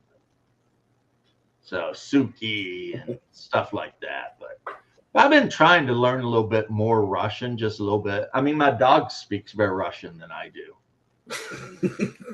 Well, I bought my Pomeranian from a Russian grandma, babushka, right? She spoke Russian in her home. So this dog, the first however many months of its life, close to a year, all it ever heard was Russian. So when we got it, that's when it started learning English, right? And to this day, if he's out in the yard acting up, because his name is Bear, if I say Mishka Davai, he will immediately snap to attention. And that's Russian for little bear. Let's go, come on, you know, whatever, right? And he snaps to attention. If I start yelling at him in Russian, like if he's running around, yeah, in English, basically, yo, bros. Yeah, if he starts running around and I see him and I'm like, yeah, he'll immediately be like, oh, shit, okay, all right, cool, you know. But let's go on. So I think that's just to keep them honest, so you don't have a level one witch. Well, see, like it's mentioned, because I know the whole But I love what Saturn. So how does that? Huh? I like what you said about lunar cycle. That's what I was thinking. Since it orbits around Saturn, does it have a moon? 2. Okay, and isn't it like on a flat plane or something? The Hyperborea world. I mean, if I wanted to be technical, which I will, it's concave. Okay, but then so the moon does orbit it. So you have this giant hex continent that's a couple thousand miles across easily, orbiting Saturn, and then Saturn's got its moons, but the Hyperborea has its moons, like Deimos and I forget the other one. And apparently the moon goddess lives on one of them. And Saturn Hyperborea runs on a 13-month year and a 13-year cycle. So there's a month every 13 months where the sun never rises, but there's a year every 13 years where the sun never rises. And then the sun itself is a gigantic red giant where our normal yellow star used to be, which means old Earth is dead, because if Sol turned into a red giant, it would have consumed the first 3 or 4 planets immediately.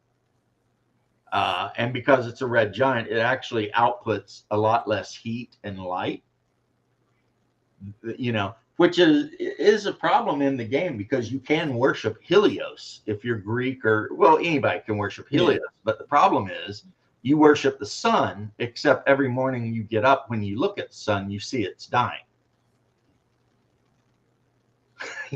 So, yeah, you know.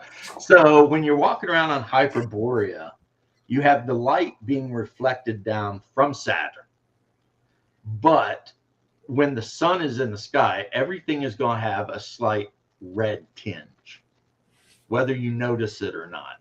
And there's a lot of the time when the sun, it's like Alaska, the sun will come up just to the horizon and just skate around the horizon and then drop. Just tease you. Yeah. Dude, you can go onto their webpage and download for free PDFs of the calendar, which has all the festivals and when the sun, where it'll be at any given time, on any day, during any month, during any year. Keeping track of time in this game is actually a thing, because it matters. Yeah, and it'd be kind of fun to have that. Like you said, what, 1 month a year is black? Yeah, 1 month a year, the sun never rises above the horizon. So everything is twilight always. And then 1 month a year, it never sets. So, and then the moons are doing their thing, and depending on what the moons are doing. Well, I assume you can go to the moon and adventuring, right? Right. Well, you could, in theory, teleport to the moon. Have they detailed that out yet, or No, not really, but some of the Something- gods live there, like Demeter, yeah. lives there. You can also teleport to Saturn, which humanity can survive on. Not great, though, considering all the rivers are mercury. So, you got to find a way to get drinking water and not get ate by all the horrible shit that lives on Saturn. But yeah. Yeah, you are on a timer, but remember, Stephen, by the time our sun turns into a red dwarf, you probably got billions of years before it will actually collapse into a dwarf. So right now, between the time it becomes a red giant and a dwarf star, you're talking billions of years. So, and between the time it goes from being what it is to a red giant, you're talking billions of years, which means conversely that the Hyperborean game is set billions of years in our future. But time doesn't matter because Yog-Sothoth is the gate and the key and completely controls time, blah, blah, blah. When you start dealing with Lovecraft great old ones, then it's like, throw all that shit right out the window. Physics. And here's a scary thing because I watch this physicist, Dr. Feldman. Physics may not work the same everywhere in our universe. Yeah, that is kind of trippy in a way. Right. It's like what we think, how we think it should work, or how we know it works here. It may not work that same way around some other star. If you listen to his stuff, it actually. Yeah, I was listening. Different ones. I've listened to them talk about like string theory might just be a bunch of BS. All this stuff is they just make up formulas to explain the things they can't explain. Yep. They really don't know, and then they're like, well, might all be time might go backwards. Point blank, string theory is bullshit. Yeah. And now they're talking about particles and subatomic things that, but the last thing I watched was him talking about, at 5th level, witches can do a dance of beguilement. Guess what that does? That's right. She shakes that booty. She gets out there and starts twerking, and everybody watching just gets all beguiled and stuff.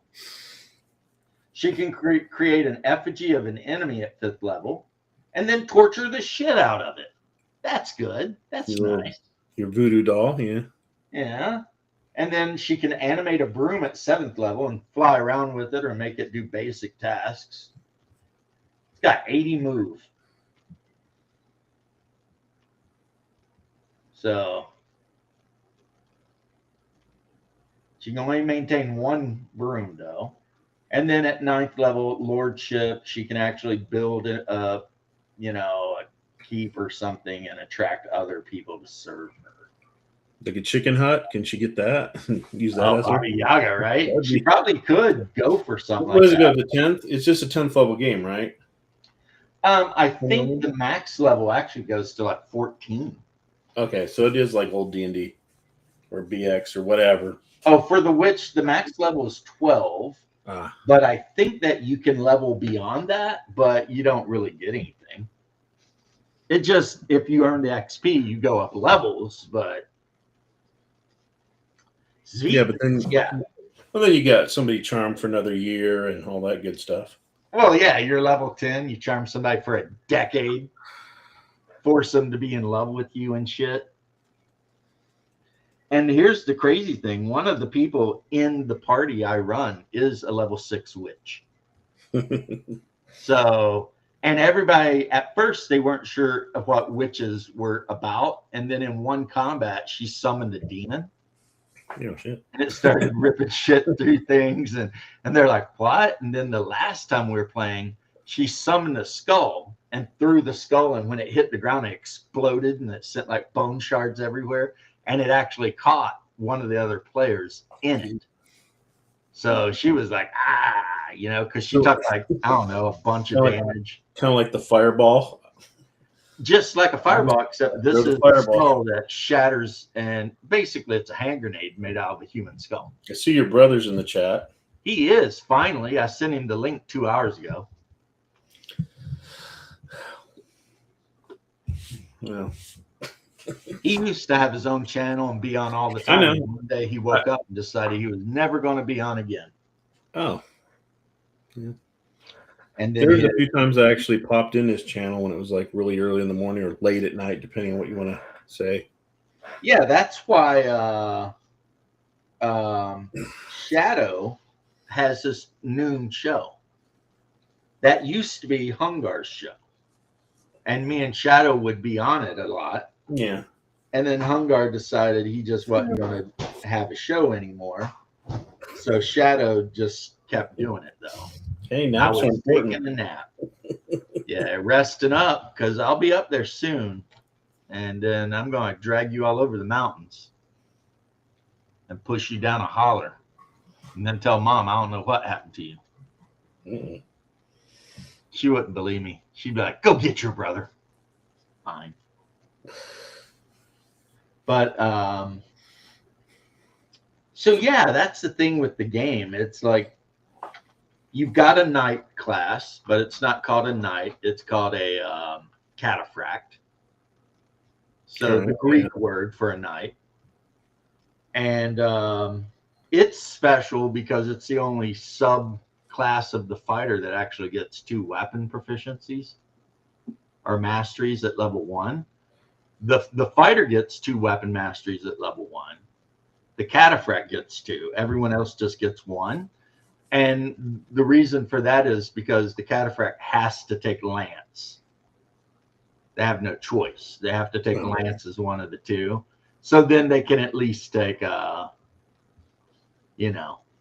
something useful when they're not on horseback.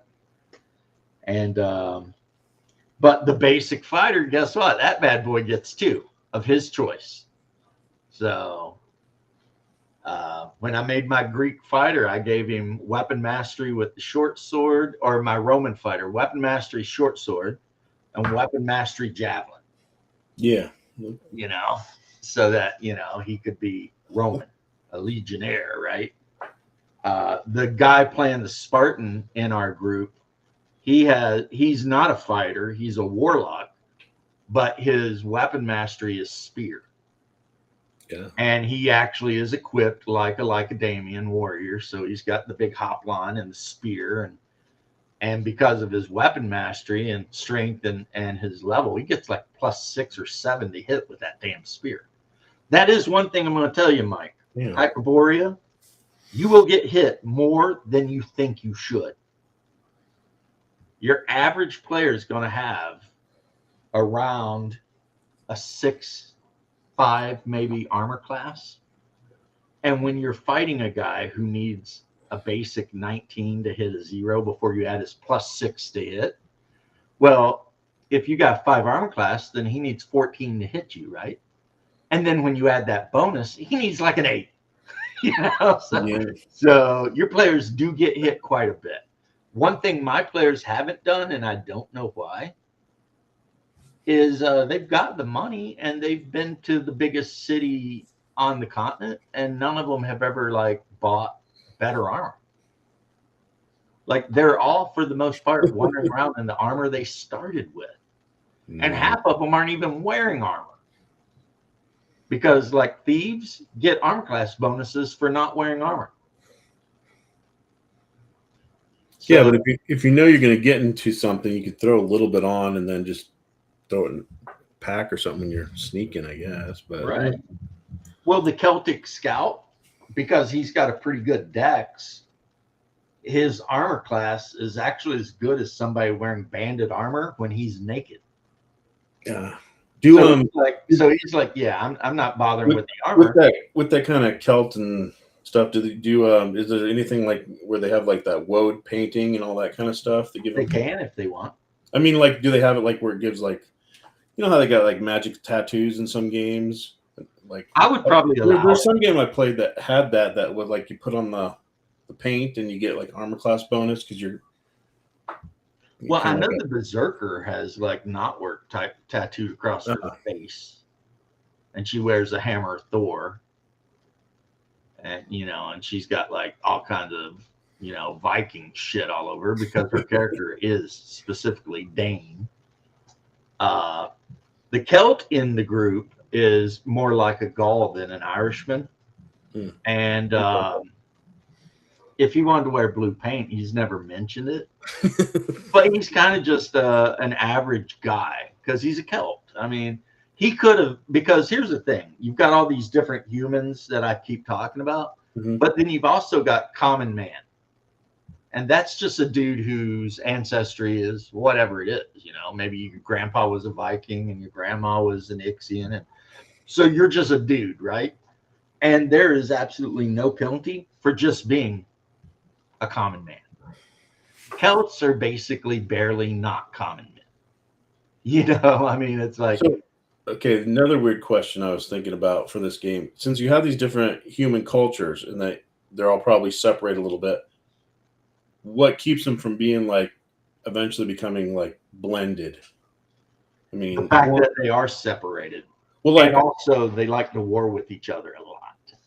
Well, wouldn't one ever beat the other and then, or they just don't address that yet, or no one's done it yet? Well, I mean, the Vikings did raid and burn down about half of Cromorium, but then they were driven out. And so to this day in Cromorium, Vikings are not really fondly looked upon. But each one seems to kind of like keep their own cultures. It's not like they steal. Yeah, because there's a religious aspect and a linguistic aspect. If you start the game as a Norseman, you're going to speak the Old Norse language, and you're going to worship probably a Norse god. So no matter where you go in the world, you're a Norseman. You're from Vikland or whatever, which is a giant island off the coast full of Vikings, and you have a distinct culture. Now, I don't know if this answers your question, but there are some ethnicities of humanity that have almost been completely wiped out. Okay. And they're very rare. Well, I was thinking it kind of like, because with the one, what was it? That goofy hollow world from Mystara? Yeah. Where like the immortals or gods preserve each culture and they kind of keep them they keep them in their own, like, even when they fight or something, they keep them in their own like little bubble. So the Egyptian one never goes and gets the tech from the, right. They don't incorporate, they keep it pure. But there's no like guiding hand or maybe they're gods that says, don't, don't adopt Viking rune magic. But they just like, we're not doing that because it's their thing. No. Now that you've brought that up and I'm thinking about it, there is a lot of that, I would say. Like if you were Celtic and you were raised in like Gaul or the Celtic lands, you're going to worship a Celtic god, whether it's Nodens or Lu or whoever the hell it is, right? You're going to speak the Celtic language. You're going to have your specific culture, and you're going to have opinions about the Cimmerians and the Vikings that border your lands. And they're probably not going to be great opinions. And vice versa for everyone else around you, or the same, for everyone else around you. So while you can go to Cromorium, which is a giant port city and everything, everyone's there, because the High Lords of Cromorium make sure that it's like a free city, like an open. Yeah, it's kind of a free city. Think of it's Lankhmar from like Fafhrd and the Grey Mouser. That's what it is. It's Lankhmar. It's fallen apart. It's super corrupt. It's covered in smog because they're constantly burning oil and peat to forge metal. But anything you want, you can find it, right? Oh, yeah. Like there's a temple or a shrine to any god you can imagine. And yeah, if you want Black Lotus, you can find a merchant that has it. And it won't be Haga. It'll be the good stuff. You know what I'm saying? And then it's split into like quarters. So you have like the wealthy quarter, the temple quarter, the Yeah. Viking quarter, the this quarter, the that quarter. And there's a gigantic coliseum in the middle where, you know, there are blood sports that go on. And then the whole thing is ruled over by this collection of oligarchs who are basically just the wealthiest people who have risen to that role.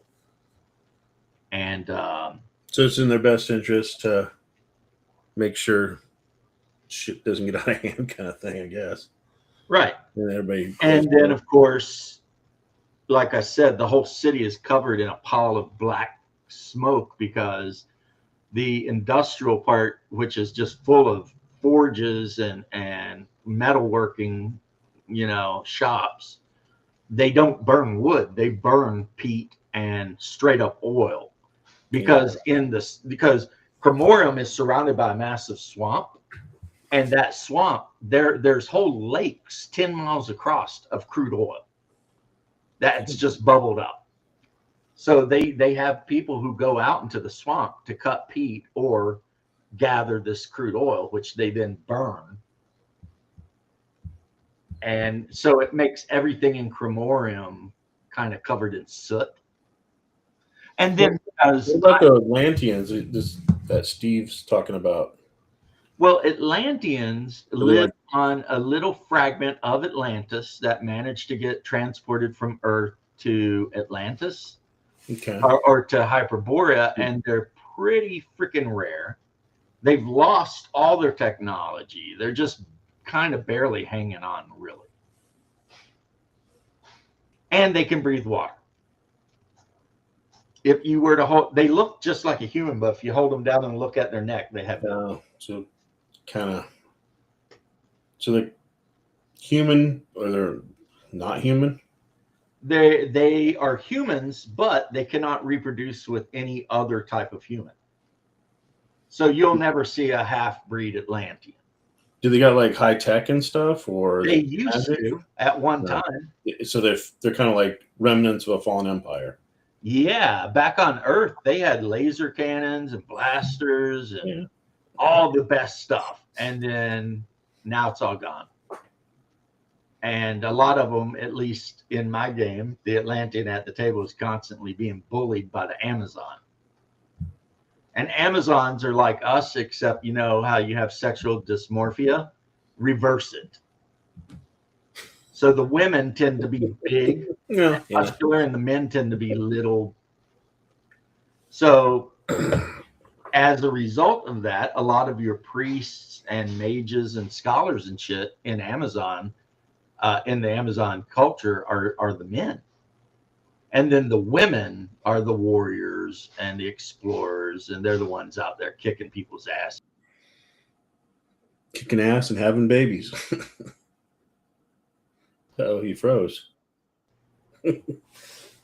Lesbianism is so lesbianism is kind of the order of the day, but they do reproduce with the males because they know they need to reproduce. But they're doing way better than the Atlanteans.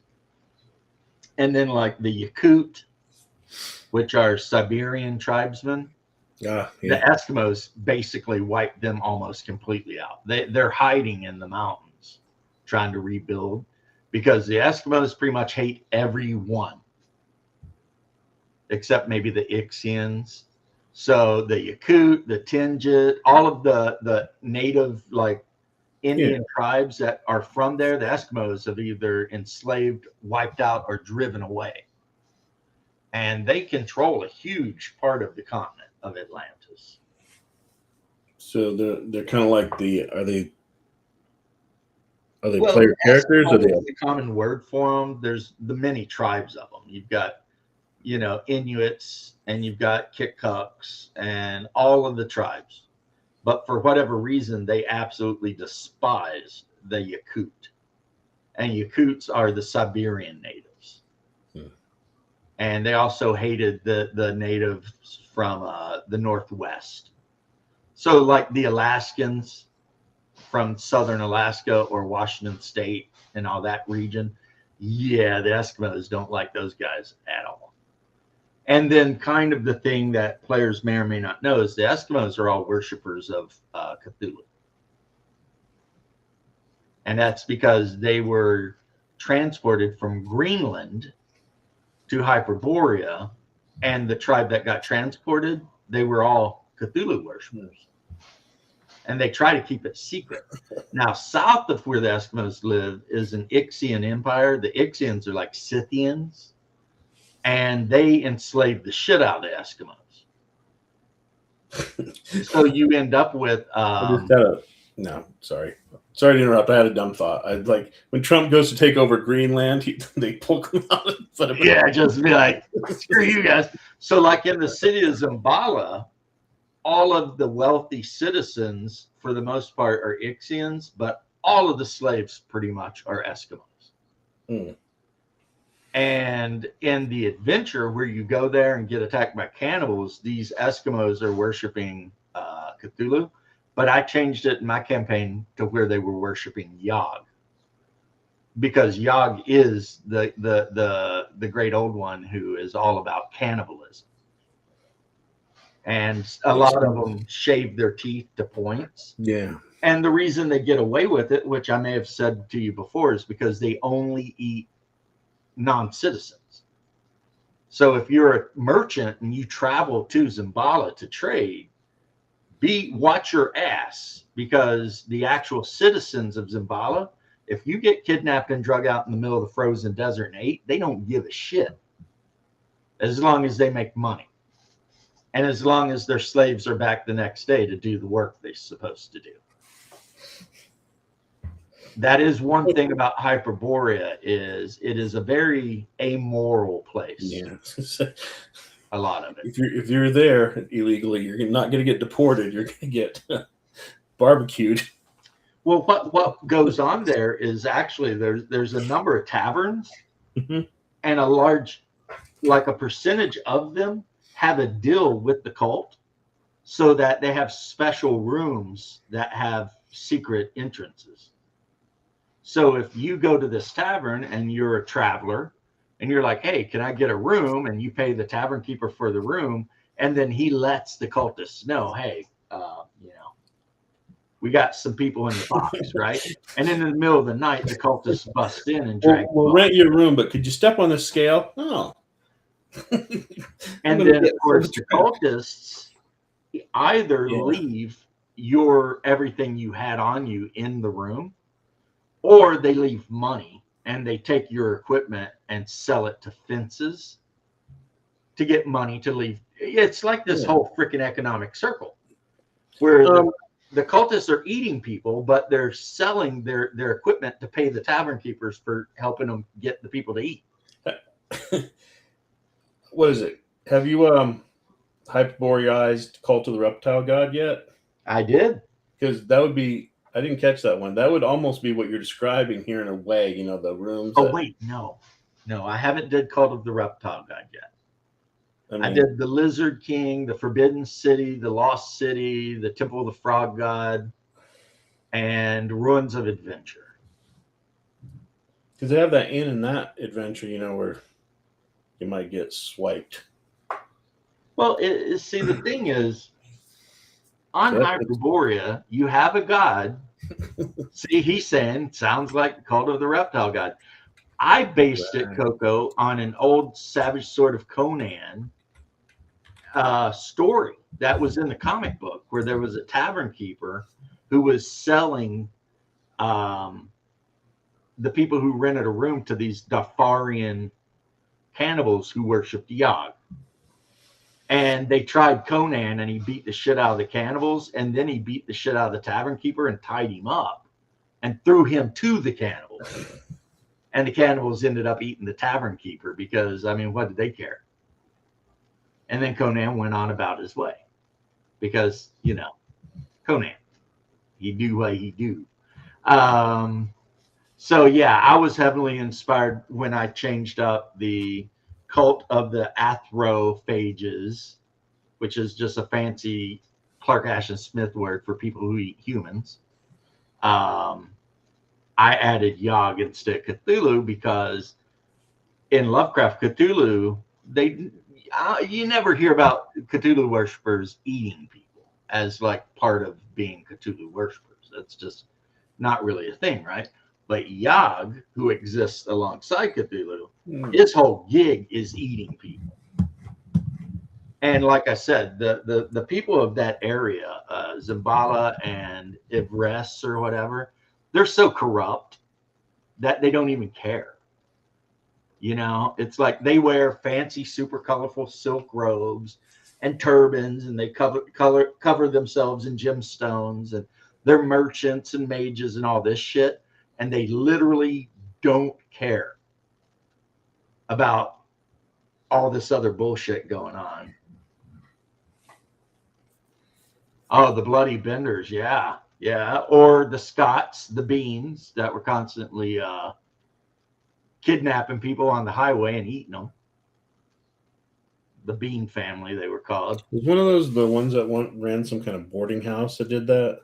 That, I think, is the ones he's talking about, the bloody benders. Yeah, I was wondering if that was it. The Beans lived in a cave and were super inbred, and they would just kidnap travelers on the road between England and Scotland and eat. Oh, yeah, I heard that. Yeah, I heard that. And eventually they attacked the guy and he got away, and they came back with the army and wiped their asses out. So, but that's The Hills Have Eyes is actually based on the Bean family. Oh, I did not know that. Well, they were a bunch of, you know, mutant, inbred, congenital illness assholes that ate people. Yeah, Texas Chainsaw Massacre. Yeah, that one too. So when you consider that there are some persons in this game, like the Picts, who may or may not be hardcore worshipers of Yog and various other dark gods, cannibalism becomes a thing. The Eskimo, from tribe to tribe, they may worship Cthulhu. They may also worship Yog. And the word Eskimo is just a generalized term they invented for themselves. That means the eaters of raw flesh. That's what Eskimo means, the eater of raw meat. And then, of course, within the umbrella of Eskimo, you have their actual tribal names, right? Now, certain people from Canada get offended when you call them Eskimos, even though they call themselves Eskimos. That's what I've always heard them say, but I guess Yeah. when you cross the border, you have to use a different word, First Nation or Indigenous or Yeah. whatever.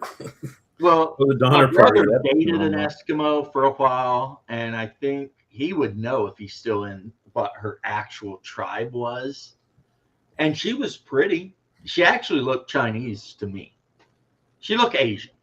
Mm-hmm. Yeah. She was pretty, and she smelled like fish all the time. And I don't remember her tribe, whether it was a Kinchucks or Kimchucks or whatever the hell it is. But yeah, you know, but the general term in Alaska for all of them is Eskimo. Because an Inuit and a Kimchuk are not exactly the same, but they're close enough. They're cousins, right? So, and they do eat raw flesh. Like when I was talking to Bear and he said something about, I was like, Bear, I've seen these assholes eat a raw seal, eyes and all. So, you know, that's not an insult. That's their culture. That's what they do. Yeah, I mean, they're pretty cool though. Like if you a white guy, you can move up and move in with them, knock one of their women up, have like 12 kids, and as long as you are bringing value to the tribe, they'll freaking you're in like Flint. You know what I mean? Like if you're out there hunting and bringing meat in, and they kind of have a mafia system where you pay everything up. So like the people I'm talking about, the particular people, and you can see it, it's even on TV, the Life Above the North Pole or whatever, the Arctic. It's like if you're like a young man and you live in a village and you go out and you catch 50 fish, you give 20 of them to the elders. So it goes up to the chiefs. You see what I mean? And as long as you're doing that, you're in good standing in the tribe, right? You're, as my Jewish papa would say, you're a mensch, you know, respectable, hardworking, honorable man, right? But if you're a lazy bastard, then all of a sudden, it's not like they'll be violent. They just won't help you.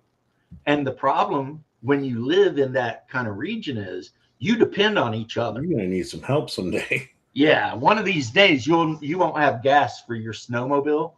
And when you go around asking, can I get 5 gallons of gas? Everybody's going to tell you to F yourself. And then you and your family are going to be in trouble. Some think it's colonialism. I don't believe in colonialism, Coco. I've always been very upfront about that. My people did not colonize the United States. We conquered it.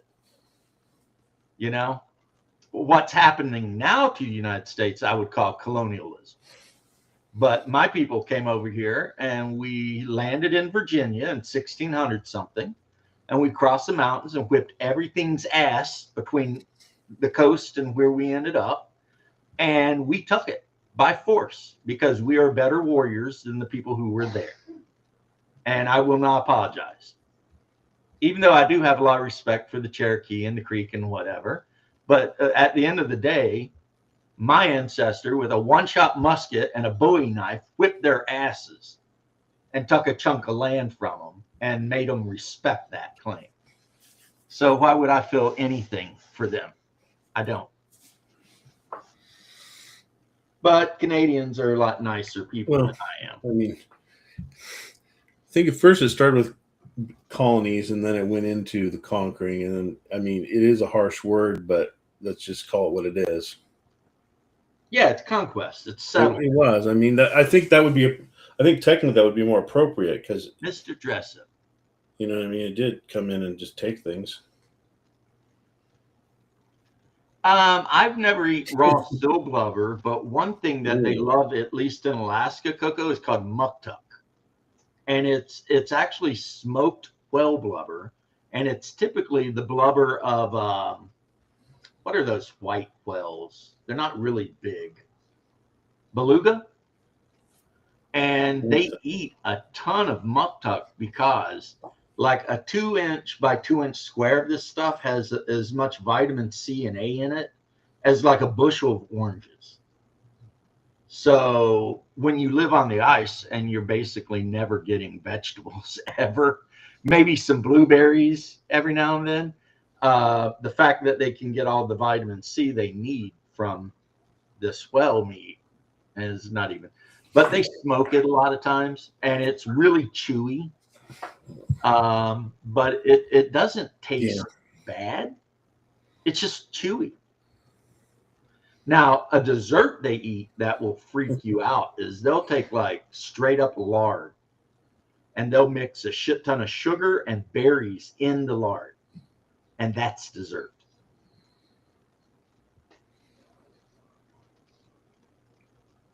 And they must have, I mean, that the thing with mixing sugar, that must have come later because, I mean, Oh, yeah, they trade for it. Right. I was going to say, it's not, I mean, it might be traditional, but the tradition only goes back until they had contact with people that had a lot of sugar. Which would be in warm areas.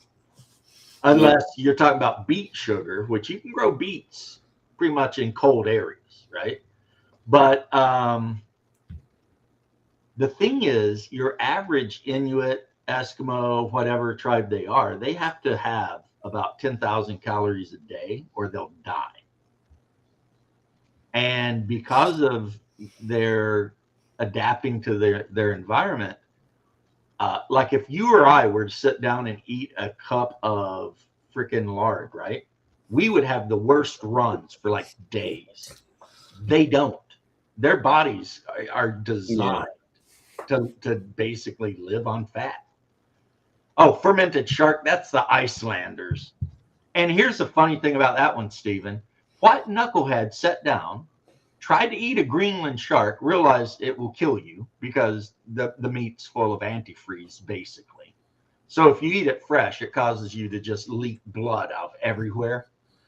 But then they thought, you know, if I hang this up in a barn for like 6 months, I can come back and eat it. It'll be fine. But they do that in America too, homie. That lutefisk that they eat in Minnesota, and it's just rotten fish. It's like they actually take fish and they store it with lye. It's the craziest shit. It's like, see, you can look up all the German or Slavic food in the world. You will never find anything as horrible as that. You know? We might eat blood pudding stuff, but we're not eating like fermented shark. But they have to ferment it, otherwise it'll kill them. Those Greenland shark, yeah, that's just the thing. And they get big. Those Greenland sharks get 20 plus feet. There's been a few times where they've caught them on cameras and idiots have been like, it's a megalodon. But then when they look closer at it, they're like, no, that's a sleeper shark. You know, and yes, they can get 30 feet. They live for God only knows. We don't even know how long they live. We know of a couple of them that were at least 100 plus years old. Oh yeah. So, but when you talk about that fish stuff, because my mom's from Minnesota and oh god, she's Norwegian. But she didn't eat that stuff. Nowadays up there, it's like once a year they have a festival, and it's almost like a rite of passage. You know, you eat some like a bit of lutefisk, and you're like, look. No, I knew. I've people dared people to eat that stuff, and I was like, it smells worse. I mean, you can smell it from blocks away if somebody opened it outside. Oh yeah. And the only thing it brings around is raccoons and bears. and people No. people talk shit about freaking gefilte fish. It's like compared to lutefisk, gefilte fish is the freshest and nicest of fish in the world. That. You know, All which that. is only half fish anyway. Gefilte fish is like half fish and half matzahs, and they crush it all together and make balls out of it, and then they boil it, and they store it in the broth. Blech. Yeah. That's what I say about gefilte fish. Blech. Yeah. But you know, I ate a bit of it.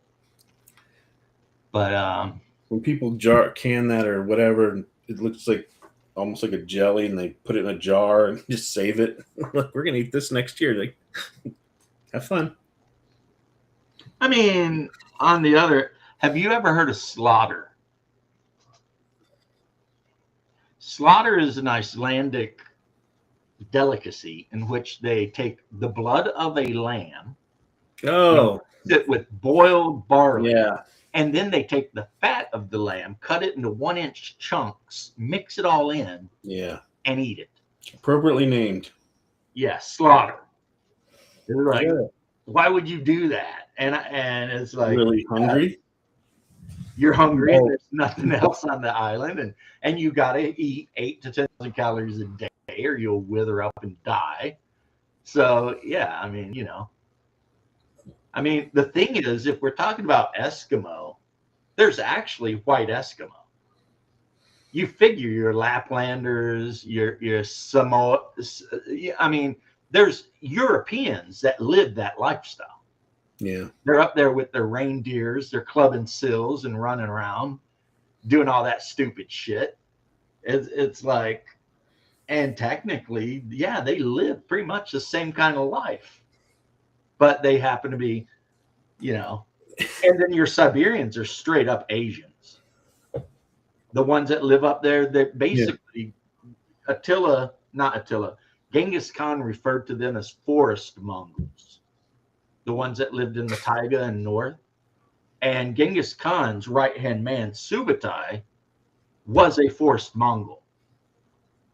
So he actually was one of those tribes that wander around there and set their tents up. And yeah, I did not know that. That's kind of cool. Well, I could go on about Genghis Khan and the fact that when he promoted Subutai, it caused a civil war within his family because they were super mad that he promoted non-family over family. And they ended up fighting a big war about it, and a lot of them died. And Genghis Khan in the end won because Genghis Khan's whole deal was he was merit-based in how he promoted people. And Subutai was loyal and a badass. So of course he got promoted over some weak ass bitch that just happened to be related, right? Yeah, I'm your But- cousin. No. But the actual his actual family didn't care for that. They were mad about it. Talk about those orcs of Hyperborea. We can talk about them. Those They're orcs? terrifying. I didn't think there was any humanoid monsters. I thought that was just Oh boy. or besides 8 men of every color type and 8 men of every description. Orcs. Are you familiar with old D&D, the devil pig or the demon? oh yes I am. Of course. Well, what do you think happens Real when orcs. demon swine has children with pigs? Pig-faced orcs.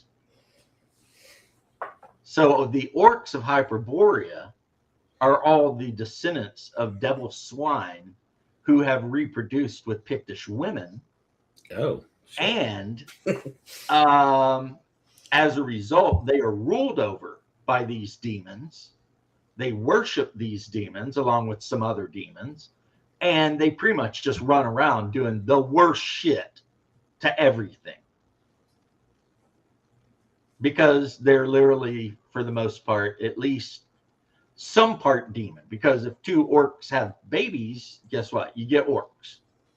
So at one point they were all half demons, and now they're about like whatever amount of demon.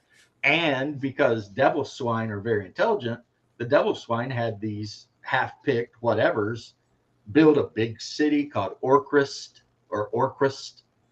and they rule like a region of the continent. Now, if you want to get even crazier about it, Stephen, what do you think happens when a devil swine reproduces with a boar? A sow, actually. It would be a sow. What is that offspring like? Be like a giant monster hog. Like some kind of intelligent Godzilla? half demon pig that the orcs ride, and it's as smart as they are. Oh, yeah, shit. You know what I mean? Yeah. So when Steven says best orcs in the industry, yes, the orcs of Hyperborea are pig-faced bastards that hate everyone. Also, they're not green; they're more of a human fleshy color, being that they're part pig. Yeah. And then Isn't it Warhammer that started the Green Orc? Warhammer, and then it was actually more popularized by World of Warcraft. Well, yeah. But I mean But it was Warhammer, yeah. Yeah. Warhammer, see, World of Warcraft started out as supposedly a Warhammer Fantasy RPG. Yeah, they were gonna make a MMO for them, and then it was like, And then Warhammer was like, no. well, because Games how Workshop. Warhammer does all their contracts, it's like like they make their games. It's a really good it's a really good game. We're only gonna make it for 2 years and not make it anymore. Mhm. I mean, So when they didn't let Blizzard make the Warhammer Fantasy RTS, Blizzard just changed shit up and called it yeah, Warcraft. yep, Just like StarCraft. I mean, if you look at the armies, the Zerg are the Tyranid, the Marines are Marines, and the freaking other ones are the Eldar. yeah, Protoss. The Protoss. It's just Eldar, you know. Pig-faced orcs are the best, except pig-faced orcs in Hyperborea, like Stephen pointed out, they are nightmares. They're not like D&D. Oh, look, it's pig-faced orc. No, these things are coming for that ass. Just, you know, and they're allied with numerous tribes of pigs. So if you run into an orc force traveling about, there very well will be pigs with them. And they're cannibals, Well, see, including each other. everything I hear about Hyperborea makes me think of like, like the Heavy Metal magazine, or just cranking it up to 11 with the stuff. You know, it's like, if you're gonna have orcs eating people, let's have orcs eating people. Let's have, let's just have them like, if they're like you said, smart, industrious, build a city, build an empire, Yeah. terrorize. And a lot of that is because, first off, half of an orc is a Pict, which is a human having the exact intelligence of a human. And the other half of an orc is a demon, which is even smarter than your average human. So the idea that orcs are going to be a bunch of dumbasses, blubbering around, And, no. Yeah, no moral These quandary. guys are freaking smart. They're organized. They build cities. They operate. But underneath all that is just pure evil. Yeah, there's no So- moral quandary. yeah. They don't worry about whether or not it's right or wrong. Oh, they have no. Yeah, they are going to do like the way I run my games. If the orcs attack a village, I'm fading to black. And then the player characters can show up, and I might say, you don't find anyone anywhere, but there's just a tiny little rag doll laying in the street and a bunch of boot prints and hooves, prints in the mud. And then they can figure out what happened to the people of that village. Let me tell you, not good, nothing good. And I won't describe it, but all your worst thoughts. Yeah, that's what happened. Because that's just the way they are, They might just drag them back to Orcus to freaking sacrifice them to their demonic gods. You know what I mean? Yeah. Or they could keep them for breeding purposes, or they could eat them. Just whatever. Because that's just how they are. And if you're a Pictish tribe and you've managed to the Picts are always kind of going to be second-class citizens in the Orcish lands. But if you're an evil enough Pict tribe, like you're as bad as they are, they might respect you for being just as bad as they are. You know what I mean? And Picts in Hyperborea are very similar to Picts in Conan. They kind of got that vibe. So yeah, they're definitely the enemies of civilization. They don't care for it. The only good thing about it is where the orcs live is so far away, really, from most of the civilized regions that, unless you get ran down by an orc ship in the middle of the ocean or a raiding party of mounted orcs are, just rampaging through the Cimmerian lands towards the Celtic lands, you're probably okay. And yeah.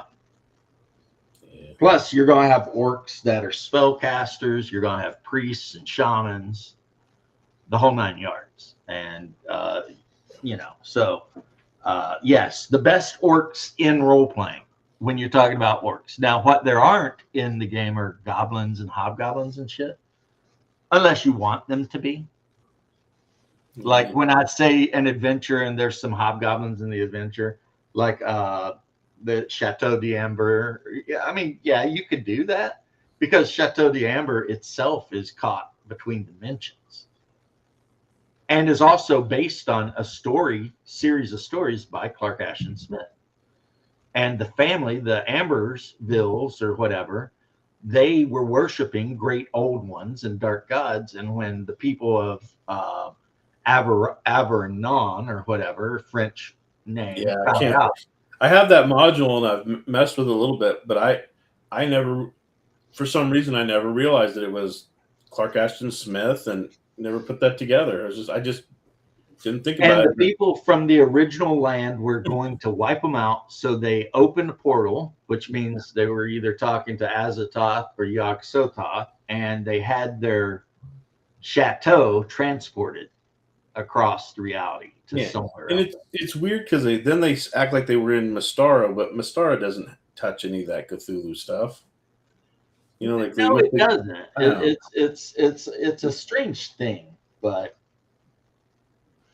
as far as that was one of them where I actually went into reading it and looking at it, and I was like, man, this is not going to be easy. And then I read it, and I was like, this is practically written for Hyperborea. It's a whole chateau that come from somewhere else because they were worshiping, Lovecraftian deities. And underneath the chateau is a whole warren of freaking ghouls, like Pikmin's models. Yeah. Well, when you started doing that, like what would be converted over to Hyperborea, that's when I was thinking, like, there's a lot of modules that would just slot in or just reformat, reformat all the other things. Anything written by Moldvay or Cook is almost a guarantee. A lot of the stuff that Gygax wrote, because it's obvious that Gygax, Moldvay, Cook, Holmes, they were more Conan than they were Tolkien. And if it's R.E. Howard-ish at all, it fits in Hyperborea. It seems like the Tolkienization was kind of more of a token thing, you know what I mean, to put into D&D at times. That was not Gygax's idea. If I remember, like, my nerdy history of D&D, it was some of his friends that really wanted to add the elves and everything like that because they were huge Tolkien fans. Whereas Gygax was like a Vance, Fritz Lieber kind of guy. Yeah. And so it was kind of a concession to the other guys that were helping him. I don't know if it was Arneson. I'm not quite sure who it was that really pushed for the Tolkien races. It may have been Arneson because in his early games, he ran whole games full of dwarves and shit. Yeah. Fighting Balrogs. I remember because I have the Secrets of Blackmoor movie. And there's a whole thing where they talk about Arneson running a group of dwarves fighting Balrogs and all of this shit. Yeah, right here in the referee book, it talks about the city-state of Orcust, which is home of 8,000 orcs who venerate the demon lord Thaumagoraga, which is Ares, just hiding and pretending not to be Ares, but it's Ares. And the demon princes who serve him. They're a violent, despicable race, constantly at war with mankind, raiding, murdering, and raping, it says in the book. Their weaponsmithing and shipbuilding techniques are slightly inferior to those of humanity, but what they lack in craftsmanship, they offset with brutality and industriousness. So while their ships may not be as good as an Atlantean trireme, they make a shit ton of them. And fecundity. So they breed as animals do, producing litters that grow to maturity in short years, usually a decade.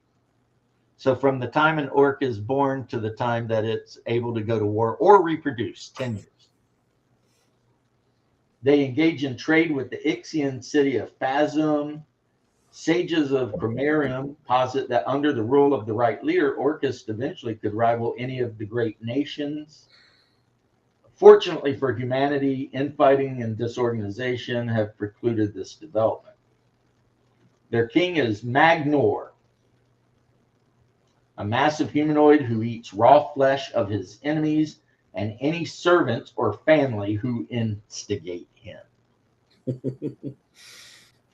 So that you got that. You got a giant orc, and if you piss him off even a little bit, he just eats you. It's I did this in my game when they raided, then they attacked some orc base, and they got in there, and then they found that the orc kids were just in like play pens, but they're like more like pig pens, and they were fed in a trough. Because I was thinking, well, orcs, they would have litters, and then they just let them fight it out, jump the extra food in the trough, let the kids play, just let them sit there. And then, of course, there's always that moral quandary with players, like, should we kill the children? They're part demon, I would say yes. Well, in a regular D&D game, they're technically not, but... Well, yeah. It's kind of funny that, like half my... it's always like, it's funny, the female gamers, like, they'll kill the kids. The evil orc kids or goblin kids are, like, done. You always got that one dude that wants to make a pet. See, that's your game. In my game, one of the ladies, one time, she got robbed by halflings and declared a race war against all halflings. Well, yep.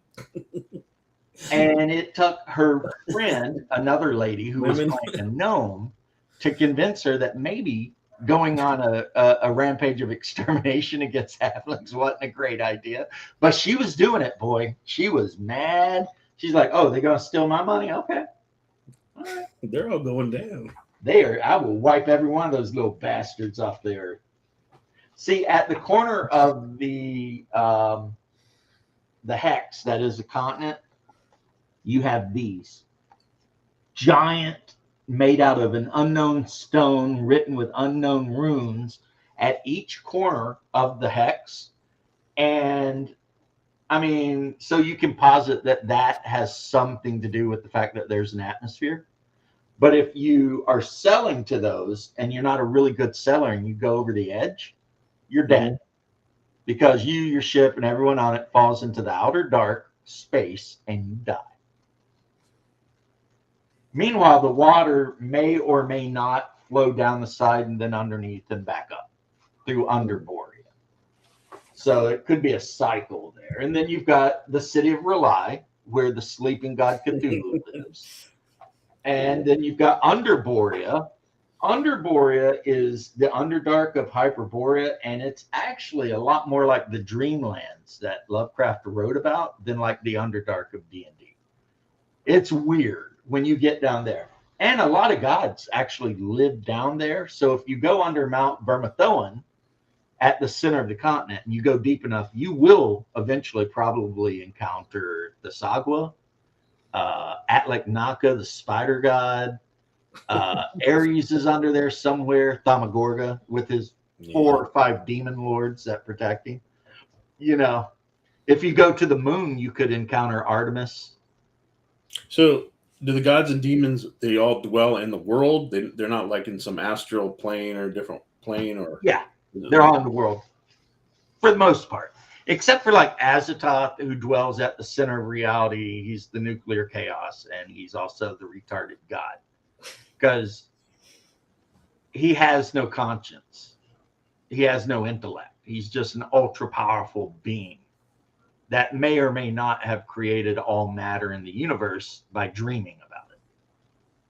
The other theory is at one point he did have intellect and everything, but all the other great old ones got together and they imprisoned him in an alternate dimension and made him stupid so that he couldn't, you know, run amok. Then you've got like a deity like Yog-Sothoth. Yog-Sothoth kind of exists everywhere, because literally he's time. And Nyarlathotep, he just wanders around causing problems.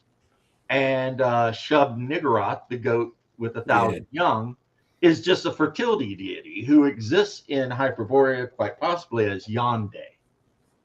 It would be the name, Yonde.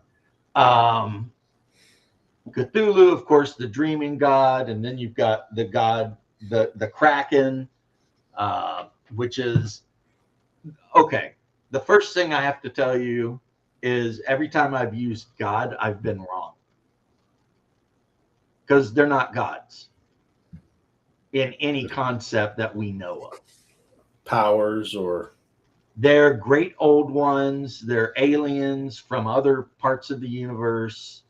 To humans, they appear like gods, but they're not actual gods. yeah, okay. And in theory, though I've never seen anyone talk about it, Christianity does exist in Hyperborea, because there's a whole freaking region ruled over by Carolingian Franks. And that would be like Charles the Hammer Martel, Pippin, what's his name, Charlemagne. Yeah, they exist. The Saxons exist. The Byzantine exist. So you could literally have a city somewhere that is Nova, you would call it Nova Constantinople, and everyone there would be Orthodox. So the game doesn't touch on that, does it? Oh, of course not, because that would upset a lot of people. But the way the game is written, you can do it. I was going to say, hold on. There's plenty in that book that should upset people that are very. Well, if you're a 5e Yeah. target audience person, then yeah, there's some stuff like the fact that they say the R word just right in there, the grape word. Like Yeah. these guys will grape you. This is not like a thing that could happen. It will happen. Subhumans all over the place. You know, it's like, oh my God, subhuman. That's a racist term. Is it though? I mean, I don't know. So there's not a whole lot of pride parades in the cities, I'd take it. There are. Unless it's like what is it? The decadence or whatever. Yes, The there is. Spanish type. And there are deities that are actually like powers that are all about decadence and that sort of thing. But the problem is, like, what we would consider in our modern time to be a pride parade in Cromarium would be considered a bunch of weak scumbags dancing down the street, and other cults would probably just whack them. Like if you try to run your pride parade through the Norse Quarter, it's not going to work out that great. You know what I'm saying? Because the Norsemen are going to come out. The fact that they worship Uller and freaking the ice god. I was just connecting it to, like the modern D&D has postmodernism nonsense in it for no reason that doesn't even add anything to the game, where this just seems to throw. Is all this world building, all that's in the DMG, or what do they call it? The referee's book has all of the, and the world building is about 10% of the content. Jeffrey Talanian left so much of it open. Like if you look at the map, right, there's literally unnamed villages everywhere. What are you doing? I'm off work. Are you off? Okay. I don't know what time it is. Don't act like I know what time it is. I don't know. Okay. I'm about done here anyway. I was going to end in like literally 8 minutes. But so what he did is kind of like what the best edition of Forgotten Realms did. Yeah, let you fill it in. Yeah. Is he lets you fill it in with whatever you want. And that, for like a person like me, is super exciting. Because if I want my Chimerians to be like Cossacks, I can do that. And if I want my Celts running around covered in blue paint, like you said, yeah, I can do that. And if I want there to be a Nova Roma somewhere where the 9th Legion ended up and just decided to take wives from the locals and rebuild a city, I can do that. As a matter of fact, that's kind of a thing. That would be kind of crazy, going through a portal to recover the eagle. Well, the thing is, the way they describe it happening a couple of times, like with the Chimerians, they were being chased by the Scythians. And the Scythians were going to wipe them all out because the Chimerians come from Russia, the steppes there. And they were fleeing between two mountains through a narrow valley. And when they went through the mist and came out the other side of the mist, they were not on Earth anymore. And since they were still on a flat steppe area with no Scythians breathing down their neck, they just decided to look around and set up their own little areas, right? And they speak a language that's somewhat related to like the Hellenistic languages. And then the Scythians that came through, they ended up becoming called the Ixians. And a lot of them, like I said, have reproduced with the Eskimo. So you have Scythian Eskimo hybrids all over the place. And you also have Scythian or Ixian Pictish hybrids all over the place. So there's that. Then you got Lemurians, and they live on a fragment of Lemuria, and they're very much like a weird combination of Egyptian and Aztec type thing. Pyramids And and all that. Mu is really weird because from the outside of Mu, it's 24 miles across. But as soon as you cross the border where Mu is, it's 240 miles across. So there's a hex just in the middle of nowhere that's a 24 mile by 24 hex, but when you enter it, it's a 240 by 240 mile. And in there is the land of Mu, which is very much like East Asia. Like they love jade and they have like, you know, wingless, weird dragon statues carved all over the place and foo dogs. And, you know, it's very much like a weird, fantastical China kind of situation. And then the Picts live on a bunch of islands near the Boreal Coast, which is like freaking Washington State. So it's all like rainforest, temperate rainforests and everything. And then the tribes of Eskimo, you have the coastal tribes, and then you have the tundra tribes, the ones that actually live inland. And yeah, like the Vikings, right? They're racist with their own people.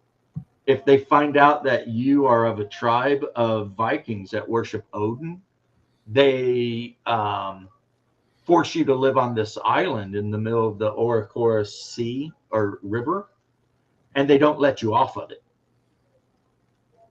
Because the Vikings that currently rule Vikland and all that, they do not like Odin. They hate him.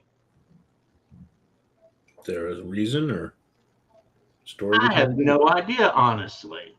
Or is it for you to make up? Because there's a deity they call the Great Raven. It's actually Odin. No, you know the what was in Norse mythology the first giant whatever that lived on the iceberg and drank milk from the cow and they ended up killing him. Basically the Norse version of Kronos. Yeah. That's who they worship. They will tolerate worshipers of Thor and stuff like that, but they do not tolerate the worshipers of Odin. And if you think about it, it makes sense since Odin killed that guy and made the earth out of him, according to Norse mythology, right? Odin pulled a Zeus, killed the dude.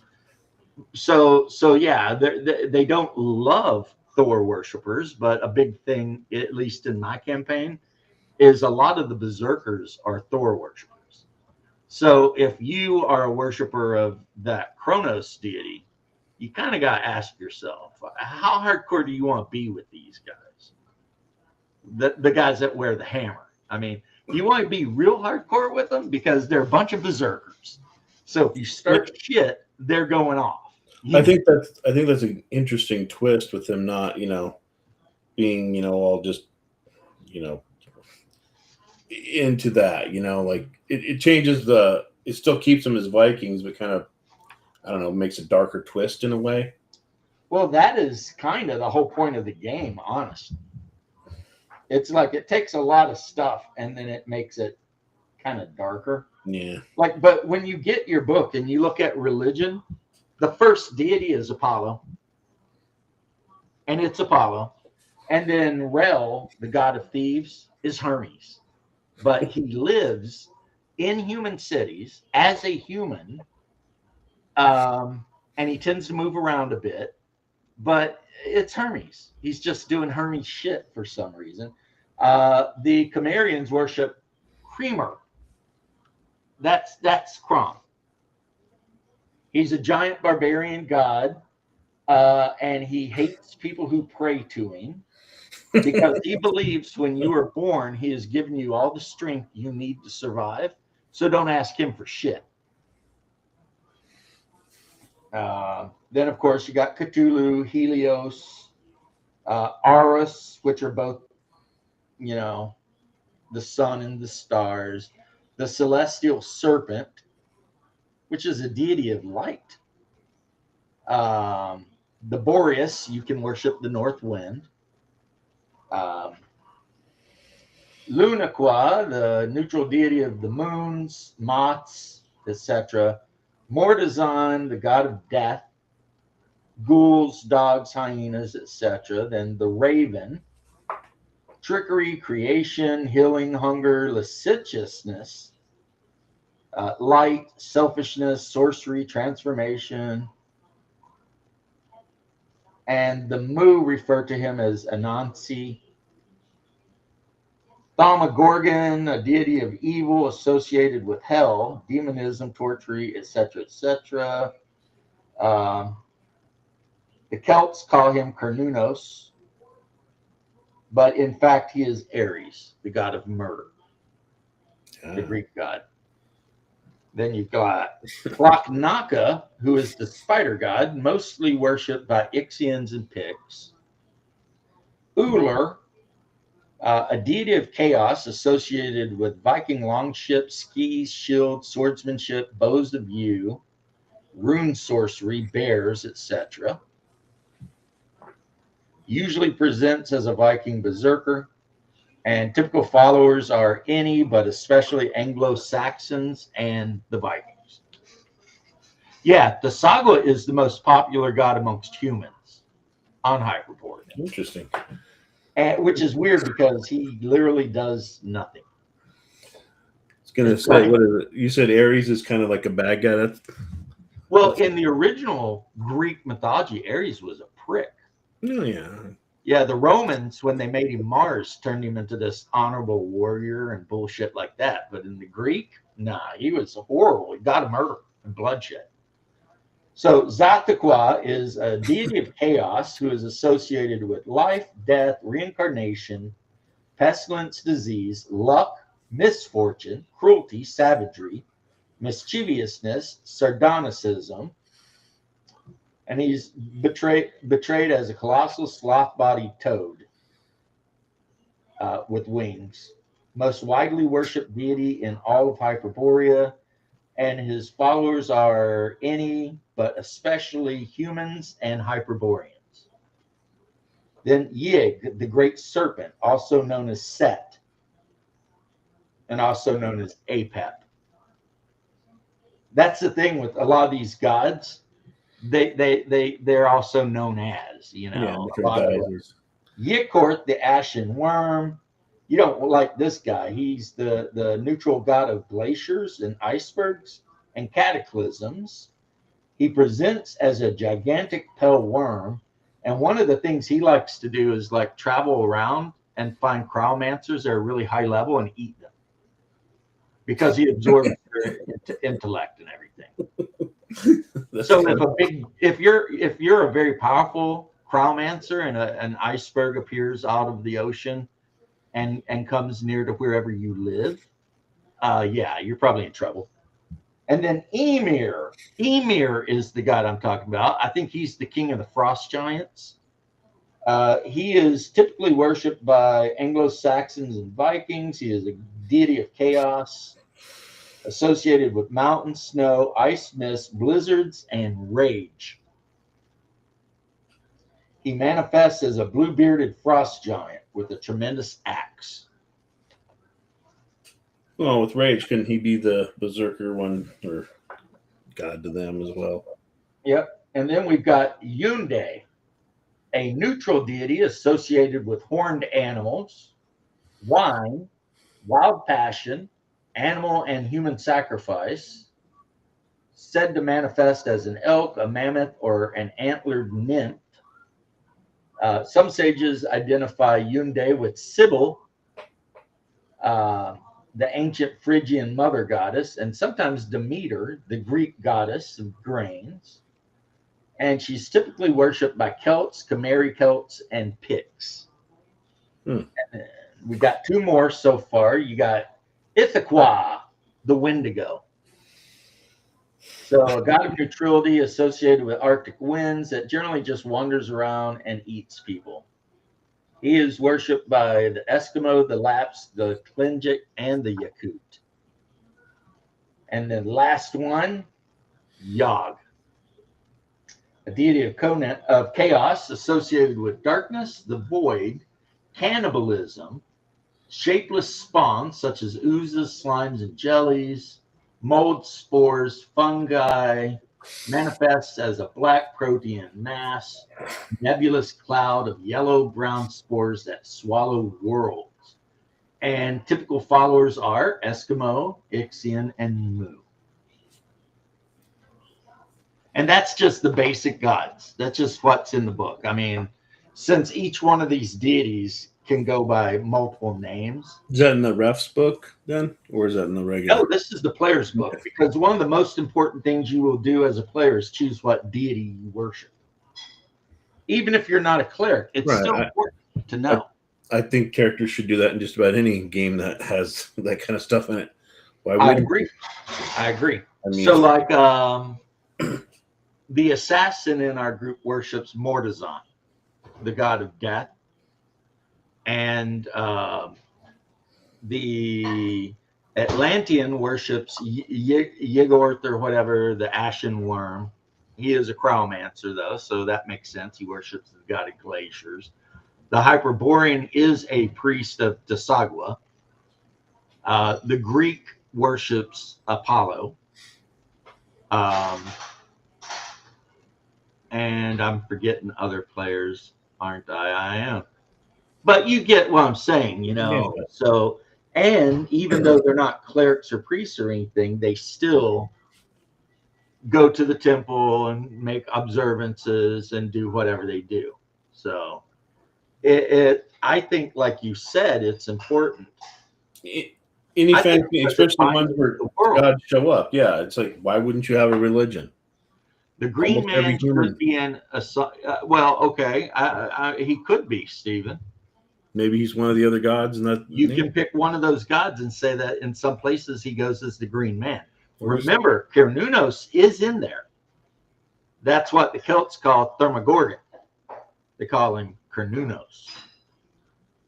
So, and Nodens is not mentioned, but you know Nodens is in there. That's the Celtic god of the sea. Obviously, any Celts that lived near the sea worship Nodens. So yeah, you can basically do whatever you want. So that said, I've been on a while. My wife is probably, And she wants us to clean the house before we leave, as I said earlier. yeah, that's what my wife likes to do. Why bother? But then It's- again, the other side of No. it is it'll be nice coming home to a clean Yep. house. Yep, 100%. Same thing here. It's like, yep. But thank you for taking all this time to fill my head with this knowledge. Dude, I love doing this. This is the reason I even have a channel. Like, if I know something or I have the book in front of me and somebody has a question, it's like one of my favorite things in the world is to like show them the thing.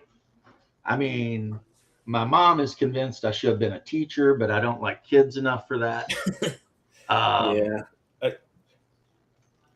And also, you know, so having you here asking questions about I am very Hyperborea, surprised that Shadow does not like this game, but I'm very surprised that he likes and dislikes a lot of things adamantly. it shocked me.